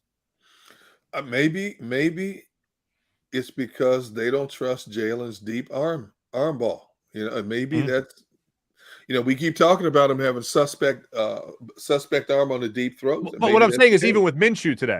Yeah, well, that too. Maybe that's just not a part of the game plan for whatever the case that may be. Maybe that's just not what they want to do with this offense right now. I think you've got to take a couple of deep shots just to loosen up a defense. And you have guys that can go straight ahead. You have a Quez Watkins. Now, say what you want about Jalen Reagor. Even if he doesn't catch the ball, he has the speed to go straight down the field. Okay, you can't do that. You can do it with the Devontae Smith also. You've got to take just a couple of shots to loosen it up. Even if you don't complete them, you give that defense another element to think about. But if they constantly seeing a game plan that, hey, the Eagles don't even try to go deep, well, then you can cheat in other areas and play a little bit closer to the line of scrimmage because all they're going to do is the intermediate passing route. Real quick, just got a couple of game notes from the Eagles. Dallas Goedert's 36-yard touchdown reception tied for Philadelphia's longest passing score of the season. Jalen Hurts, Devontae Smith, Week 10 against Denver, another comparable game to Denver. And then you also have Brett Selleck's 65-yard catch on the 19th of December in the year 2010 against the Giants. So another Longest by a tight end since it. that 65-yard reception by Brent Selleck 11 years ago. Hey, Unbelievable. That's unbelievable. Hey, I'm looking at a guy's comments here in the comments section. He goes, D-Gun, he goes, I think you're just a little too soft on both Jalen's. And I'm thinking, and my comment would be, my rebuttal would be, then you haven't been paying attention. You haven't been listening to what I've been saying all season long, because I've been as critical of both Jalen's as anybody out there. Mm-hmm. But, you know, there's this time and place to be critical without being overcritical. You know what I'm saying? And you're not talking about two accomplished players. You're talking about two players that are still developing. Do they have their flaws? Absolutely. But they're also capable of playing at this level. It's just that they have to get the necessary reps. Mm-hmm. You know, Jalen Hurts took X amount of steps back against the Giants last week. But before that, people were talking about, man, he's running a more efficient offense because he's throwing the football less. He's using his arm less and his legs more. You know, okay, he has a complete setback now. Everybody wants to just cast him aside. That's not how you develop a player. Mm-hmm. You know, there's bumps in the roads. This whole season is about bumps in the road. And both Jalen's have more than had their bumps in the roads. Mm-hmm. But they're capable of getting better. And that's what you want to do. If you're going to rebuild with a young nucleus, you have to let them have those bumps in the road to get better. You keeps it real, my friend. You keeps it real. That's all I can say about it. He keeps it real. Bro. We are presented by Ocean Casino Resort. Go for the live show. Go for the win. More live post-game show. An extra segment, ladies and gentlemen. When we return, live post-game show coming your way in a few. Go for the midnight dares. Go for the memories. Go to get your spin on. Go to get your spa on. Go for the bubbles in your bathtub. And in your drink. Go for the steaks. And the steak. Go for him. Go for her. Go for the win. Go to Ocean Casino Resort. Book your trip at theoceanac.com. You know you like being right. That's why you should enroll in an Independence Blue Cross plan. It's the health plan chosen by more people than any other. With more doctors and hospitals, more benefits that really rock, more of the coverage you want for the right price, including free doctor visits 24/7. It's a choice you can feel good about. Because when you're right, you're right. And when you've got Independence Blue Cross, you're right where you need to be. Call 1-844-200-2583 today to get an Independence Blue Cross plan.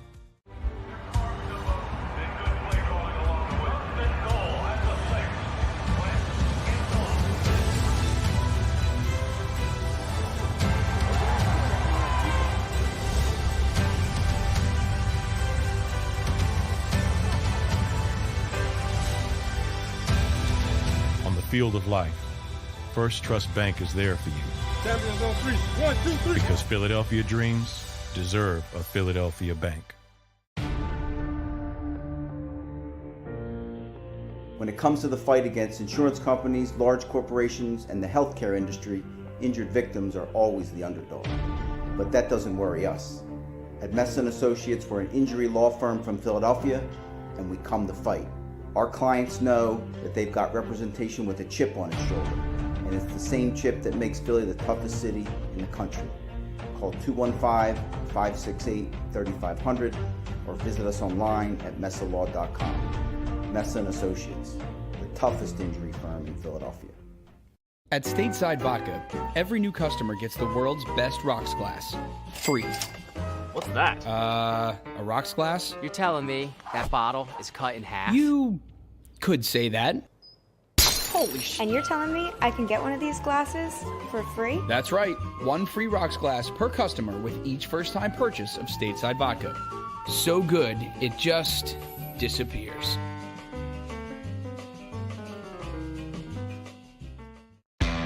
Go for the midnight dares.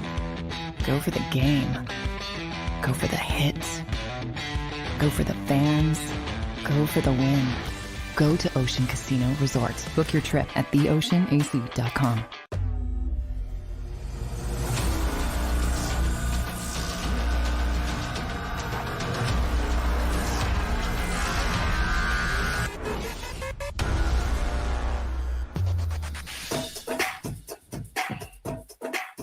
Welcome back, live post-game show. We're fueled by Stateside Vodka. Go to statesidevodka.com and also check out how you can enjoy a fine Stateside Vodka soda as well. I saved this question for you guys for our final segment, which we are going an extra 15 minutes for all you people today. So guess what? We're going an extra. We got 20 minutes left in the show as opposed to 5.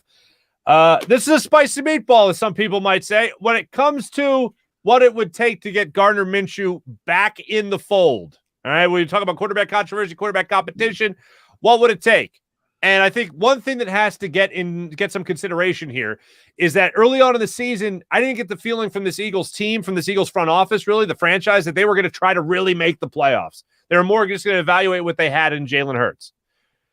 I don't know if they're still at that point. I feel like they really want to make the playoffs. And you might say, duh, of course they do, but 3 first-round picks, 2 of them potentially in the top 10, your own there, maybe in the top 15, 20. That's going to be a pretty good thing for the Eagles if they don't make the playoffs. Now, if they do, and you're talking about a team picking in the mid to late 20s in the first round, along with 2 other first-round picks, it's something worth considering when you bring that into the fold. So does this team, does this front office, you think, really want to make the playoffs, or do they more want to evaluate the talent they have now? Where do you stand on that, D-Gun? I think it's a combination of the two. Oh. It is an evaluation process.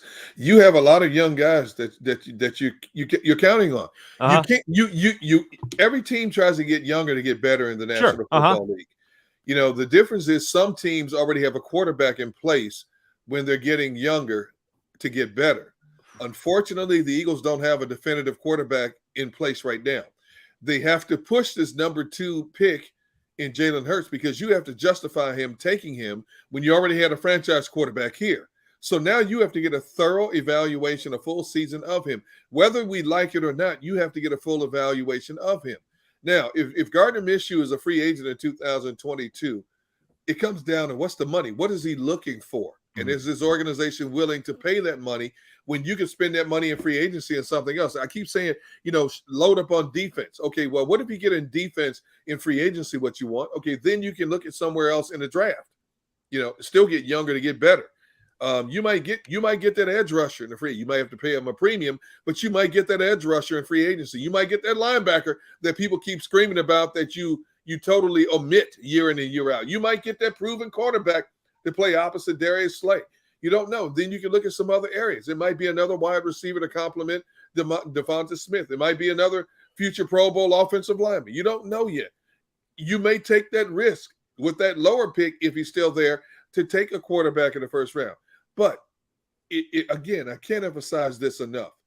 If what we're hearing is true about the quarterback landscape for 2022, do you want to run the risk of getting another Dwayne Haskins or Sam Rosen in here? Mm-hmm. And then all of a sudden you're set even further back down the road because you just waste a high pick on a quarterback who didn't pan out for you. Mm-hmm. I mean, can you get all of that in free agency alone, though? No, you can't get it all, but what you can get a few pieces in free agency and then go to the draft. The Eagles have this luxury they may never have again in the history of this franchise, 3 first-round picks. You can get some already proven commodities by way of free agency and still build this team properly. You look at what the Raiders did the first year. What's his name from Philadelphia took over? I can't think of his name. Mike Mayock. Oh yeah. They had 3 first-round picks. They drafted 3 players that were solid players who started for them right away. Mm-hmm. And if you can get that with 3 first-round picks and these rookies, coming up in 2022, that's a solid foundation to build upon or to add to a foundation you're already building.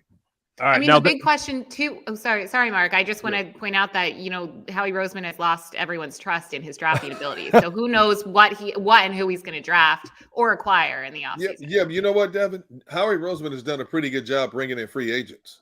That's been his forte in terms of bringing in free agents. Yeah. So you can bring in certain free agents at strategic positions depending on the money, what they're asking for, the length of contract, things like that can help you out in a lot of ways.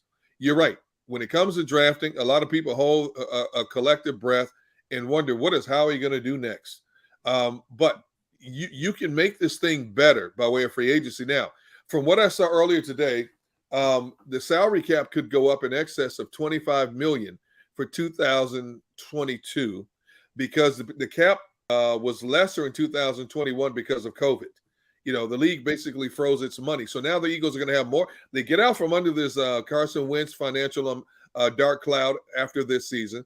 They're going to have more money to play with. If the cap goes up by another $25 million or so, that's even more money. Nobody is better in the league at wheeling and dealing money than Howie Roseman. You know, we can say what we want to say about him in terms of drafting players, but in terms of wheeling and dealing money and finding free agents to come in here and produce, you know, Howie Roseman has been pretty good at that.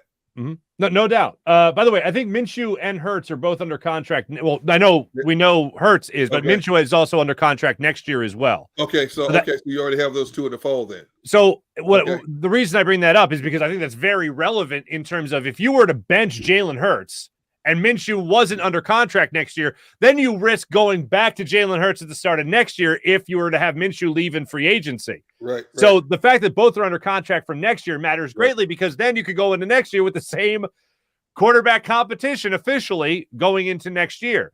But when it comes to these two players, just as far as getting back to that short leash scenario, right.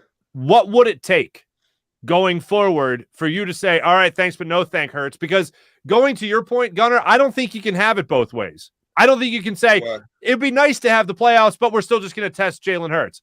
I think this team, especially with Sirianni, I think if they have an opportunity to make the playoffs, if they didn't have those two first-round picks, I'd agree with you.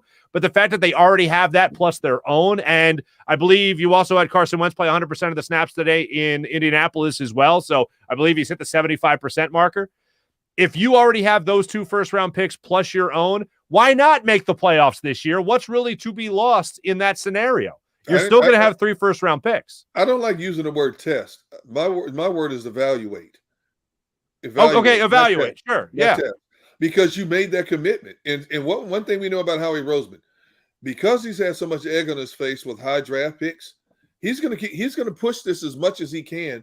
Him and Jeffrey Lurie both are going to push this as much as they can to get a thorough evaluation of what Jalen Hurts is. And you're in a situation now where you look at every game that's left on the schedule is a potentially winnable game to help you get to the playoffs. Mm-hmm. But now I agree with you in the sense that Jalen's leash could be a little bit shorter. If he comes out and throws 3 picks in the first half against Washington, Gardner, warm up. Gardner, you got the second half.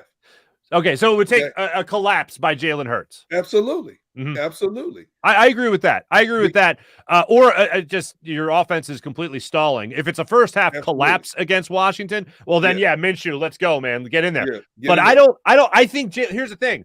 I don't think Jalen Hurts is some terrible quarterback that's just barely been holding on to his position. No. I think that he has played rather well. He did not play well against the Giants. And as I said last week, you can acknowledge that he had a horrible game and still believe that he could be the guy going into next year. Absolutely. And I still believe that could be the case. But if he's playing poorly and doesn't come out, or if the ankle still isn't 100% after 2 weeks, then I don't see any problem with Gardner Minshew coming in and trying to close out the season for you. I agree. And that's a good problem to have too. Absolutely. At worst case, we have a great backup if Jalen Hurts is still injured. And there's no other better option that we're going to get in the offseason. Because I agree with Sorry, Devin, go ahead. No, go ahead. I'm sorry, Devin. I didn't mean to cut you off. Oh, no. I was just going to say I agree with you. Like, I don't think we're going to get or should get Aaron Rodgers or Russell Wilson. And I don't think Kenny Pickett is going to solve all of our problems. So I think Jalen Hurts is the guy going into next season. Why not keep Gardner Minshew on as a good backup? Well, if they're both under contract after this season, as Mark just said, if they're both under contract, then I go into training camp next year. Come next May, my training camp is when I'm Nick Sirianni and the first time I step to the podium to address the media, and the quarterback scenario is going to be one of the first topics mentioned to me, my comment is it is a wide open competition. Mm-hmm. I'm generating competition at that point. It is wide open. Both of these guys present something that I can utilize in my offense. Therefore, it is a wide open competition, made a better man win. I think it makes both of them better. They're both young quarterbacks. 2 years separates them in age. The only thing Gardner Minshew has on him right now is experience in the National Football League. But we've seen Jalen Hurts have certain attributes that are great for an offense to have. So with that said, I'm opening up wide open and say, and I'm being as honest as I can be as a head coach and as an organization. You both have certain capabilities and attributes that we like. You two are going to determine which one of those we are going to utilize to start the next season, and we will streamline our offense to those attributes. Mm-hmm. But what do you think that does to someone? I mean, I know we always talk about Jalen Hurts and his mentality and how he's strong, doesn't seem to get rattled. Right. But, you know, he went through the Carson Wentz deal last year, lost a head coach, has a new coaching staff, now is competing for his job. What he thought was probably against just draft picks. And now he's got Gardner Minshew. So once he thinks he's in the clear, then all of a sudden it's a whole new competition for him. I mean, I know as a football player, especially quarterback, you're always kind of competing for your position technically, but what does that do to a player? Do you think that would affect him? Every player competes for a position. Unless you're a proven commodity, 3-time, 4-time Pro Bowler, you know, but see, my rebuttal to that is put your big boy pants on, because you're getting paid more money than most people could only dream of. You know, there's no certainties in the National Football League. In an entity where the average lifespan is 3.5 years and the turnover is tremendous, more so than any other sport, because of the multitude of injuries that take place and things of that nature, you got to put your big boy pants on. It's a part of your maturation process. Mm-hmm. How much can you handle the pressure? Mm-hmm. You know, if you want the winning job, go out and take it. We gave you your opportunity in 2021. We like some things that we saw from you, but we're not sold in certain areas. Now, if you can improve on these areas and prove to us that you're the complete player in our system, then by all means, the job is yours. But we're not giving it to you with a silver spoon now. You've got to go out and take it, because we've got another guy in the wings that we've seen who's capable of doing some things also that we like. And because we want to win in 2022, we don't want to be in this position that we were in 2021 again. May the best man win. You're both getting paid good money. Go out and take the job. Bottom line. I 100% agree. And you have two guys here that I find extremely easy to root for. We have sung the praises of Jalen Hurts. I don't know how many times, Devin, you and I have talked about the mental steroids that he seems to be on. And then you have a guy that just seems to be a fun-loving guy like Gardner Minshew, who comes in here, learns the new offense and the whole thing. I find it really odd, and I know we're going to go through this over the next 2 weeks, and people that are saying, no quarterback controversy, it's this guy or it's that guy. No, there's a quarterback controversy because neither one of these guys are long-term solutions, I believe, at the quarterback position. It became more about who was going to be the quarterback next year for the Philadelphia Eagles. I find Jalen Hurts to be extremely easy to root for. I find Gardner Minshew to be very easy to root for. Both around the same as far as quarterback experience goes when you talk about 16 starts versus 21 starts in the league. So neither one are vested guys that have some kind of long track record of success that have earned the title of franchise guy. I just want the best quarterback to play.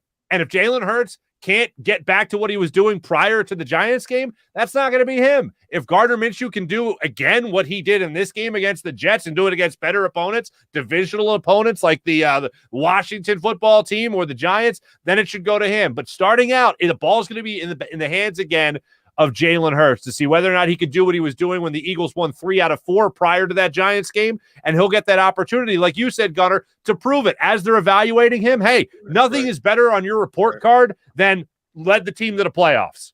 More wins to wrap up the season, more wins against Washington. Maybe they beat the Cowboys as the season ends. Maybe that's what happens. A revenge game against the Giants. Because if you don't think Jalen Hurts also has that game circled on his calendar, I think there's something wrong with you, because the guy's that much of a competitor. He'll get that opportunity, and I hope he puts an exclamation point on his return when he gets that opportunity. And see what Nick Sirianni did today by saying Jalen Hurts is a starter. Mm-hmm. You have avoided forcing players to take sides in the locker room. You don't need any more distractions whatsoever right now. All right, guys, you got 2 weeks to heal up. That's all I want you to do is to focus on healing up, number one. Number two, when you come back here, I want you to be ready to hit the ground running. You don't want Nick Sirianni leaving it out there. Well, we're just going to evaluate. We're going to spend the next 2 weeks evaluating the situation. Because whenever any other player steps to the podium to talk to the media, what do you think about what Nick Sirianni said about the quarterback situation? You know, we went through that when Donovan was here and he had to fall out with T.O.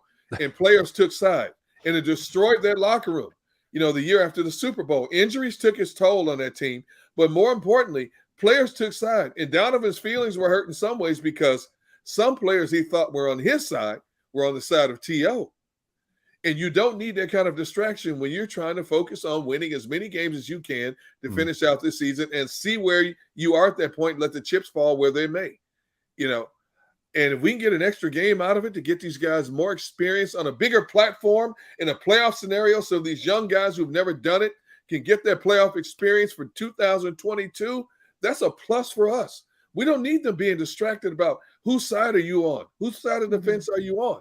That's the last thing you want right now. I'm on the Eagles side of the fence. I mean, that's the thing. I hate when fan bases get divided over something like this, but it happens. That's the politically correct answer. And that's the politically correct answer you will get from players. But behind closed doors is another story. Oh, yeah. That I agree with. And Deegan, I'm glad you bring up the point of the benefit of them making the playoffs, because I think, and this has crossed my mind. A lot of people kind of counter with, well, why? Like, what's the point? They're just going to lose in the first round anyways.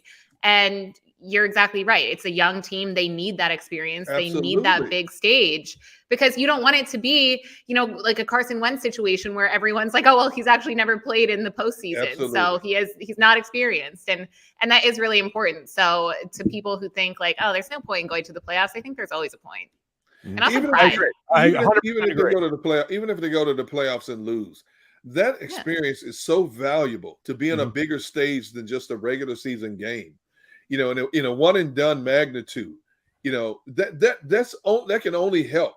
Even though you're disappointed about not getting beyond that first round, the experience these young players get just being in that scenario, when you're one of only X amount of 14 teams left, and everybody's honed in on what you're doing, and the stage is even more magnified now because it's a one and done scenario. You can't put a price on that kind of experience for a young player. All right, now it's our last segment, guys. We went an extra couple of minutes for everybody today because there was so much to dissect. It's our game ball situation. I know I usually pass to one of you guys. I'll take the pressure off. I'll go first this time because I doubt either one of you is going to give the game ball to this particular player. Ladies and gentlemen. Don't tell me the punter. Don't you dare tell me the punter. Don't you do it. Close. My guy does kick the football. Don't do it. How could you not go Jake Elliott? Jake Elliott. Jake Elliott, I give my game ball to off the foot of him today. Phenomenal performance. Gunnar, you even said it earlier. He helped the Eagles stay in this game. They win by 15. He had 15 points for it. 4 for 4 in his field goal kicking today. No question about it, especially when their kicker was struggling. He rose to the occasion. He's the reigning special teams player of the month. Jake Elliott gets my game ball, ladies and gentlemen. Gunnar, Devin, who wants to go next? I'll go. Go ahead, Devin. I don't want anyone to yell at me for this. I don't want anyone to think I'm taking sides, taking part in the quarterback controversy. I have to go with Gardner Minshew. We talked about the stats. Tied for the highest completion percentage by an Eagles quarterback in the first half in over 30 years in his first game.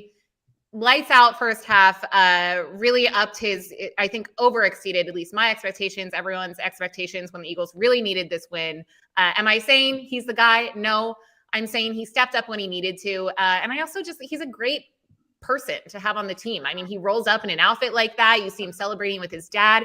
He's the type of person you want to root for, as is Jalen Hurts. So my game ball goes to Gardner Minshew. If I see one more person in the comments say it's the Jets, like Devin, you said you started the show with it saying, it's under the guidelines of it's the Jets, like we did against it's the Lions, you play who's in front of you. Gunner, who do you got? I will say this. Yes, it was the Jets. I can't disagree with what the fan base is saying, but I will say this. Gardner Minshew could have gone out there and laid an egg. He didn't have any game rep with these guys. He went out there. He completed his first 11 passes. That offense moved. He looked smooth, like he had been there every game. So, it was the Jets. But if he had laid a golden egg, we would have been screaming about him flopping, going out there and flop. Why is he on the roster? Why do you even put him in the game? So Devin took the words out of my mouth. I'm going to give it to Gardner Minshew in this case. Look at you. Look at you guys. He had a great game. He had a command of the offense, hit his targets, got the team down the field, got points for the team, got him within striking distance. I thought he did a great job with the limited amount of time that he's had with this offense and the personnel. A lot of times it takes time for you to get on the same page as receivers. And he came out there, boom, boom, boom, boom, hit every target he threw. He spread the wealth well. Obviously, what he did for Dallas Goedert in that first half, what was it? 5 catches, 98 yards. Mm-hmm. He utilized the tight end. He saw weak spots in the Jets defense and he attacked them. So yes, I'm giving the game ball to Gardner Minshew. I can't get over the first 3 possessions all ended with touchdowns and an average of 79 yards per drive, quarterbacked by Gardner Minshew. So it's just a shame he's not as important as Jake Elliott in this game, No, totally agree. He's the number 1 guy. Are we going to get together still next week? I'm going to miss the hell out of you guys. I'll have my people call your people. Egan's like, I'm out. I'll see you guys in 2 weeks. Yeah. Peace out. Now, ladies and gentlemen, don't forget, like and subscribe to the JAKIB Media YouTube channel. To everyone that was watching on 6abc.com, as well as the JAKIB Media YouTube channel, we most humbly appreciate you guys joining us. And don't forget, we're exclusively presented by Ocean Casino Resort. Go for the live show. Go for the win. Speaking of wins, Eagles get their latest win, their 6th win of the season, improved to 6-7 with a 33-18 win over the New York Jets, which is lovely to see. And unfortunately, Washington has taken a 14-6 lead over the Raiders with about 12 minutes left in the 4th quarter. For Devin Caney, Derek Gunn, Xander Krause, who produced the show, Joe Krause as well, thanks for joining us here on Live Postgame Show. We'll see you guys in 2 weeks when hopefully the Eagles take care of business against the Washington football team. You like what? I might call you. I don't know. I might call you. I'll be lucky to get a text. Have a great week. Go for the midnight dares. Go for the memories. Go to get your spin on. Go to get your spa on. Go for the bubbles in your bathtub. And in your drink. Go for the steaks. And the steak. Go for him. Go for her. Go for the win. Go to Ocean Casino Resort. Book your trip at theoceanac.com. You know you like being right. That's why you should enroll in an Independence Blue Cross plan. It's the health plan chosen by more people than any other. With more doctors and hospitals, more benefits that really rock, more of the coverage you want for the right price, including free doctor visits 24/7. It's a choice you can feel good about. Because when you're right, you're right. And when you've got Independence Blue Cross, you're right where you need to be. Call 1-844-200-2583 today to get an Independence Blue Cross plan.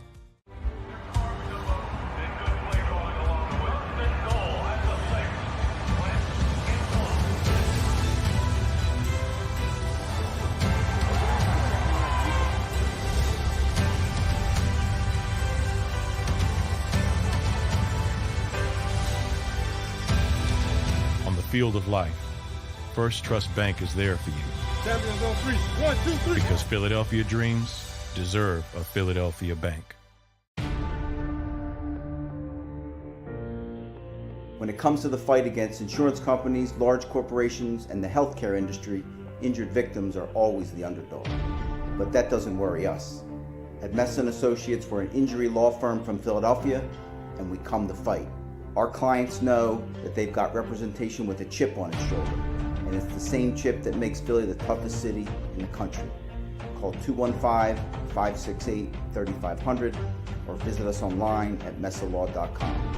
McMullen Associates, the toughest injury firm in Philadelphia.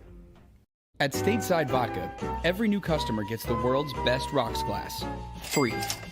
What's that? A rocks glass? You're telling me that bottle is cut in half? You could say that. Holy shit. And you're telling me I can get one of these glasses for free? That's right. 1 free rocks glass per customer with each first-time purchase of Stateside Vodka. So good, it just disappears.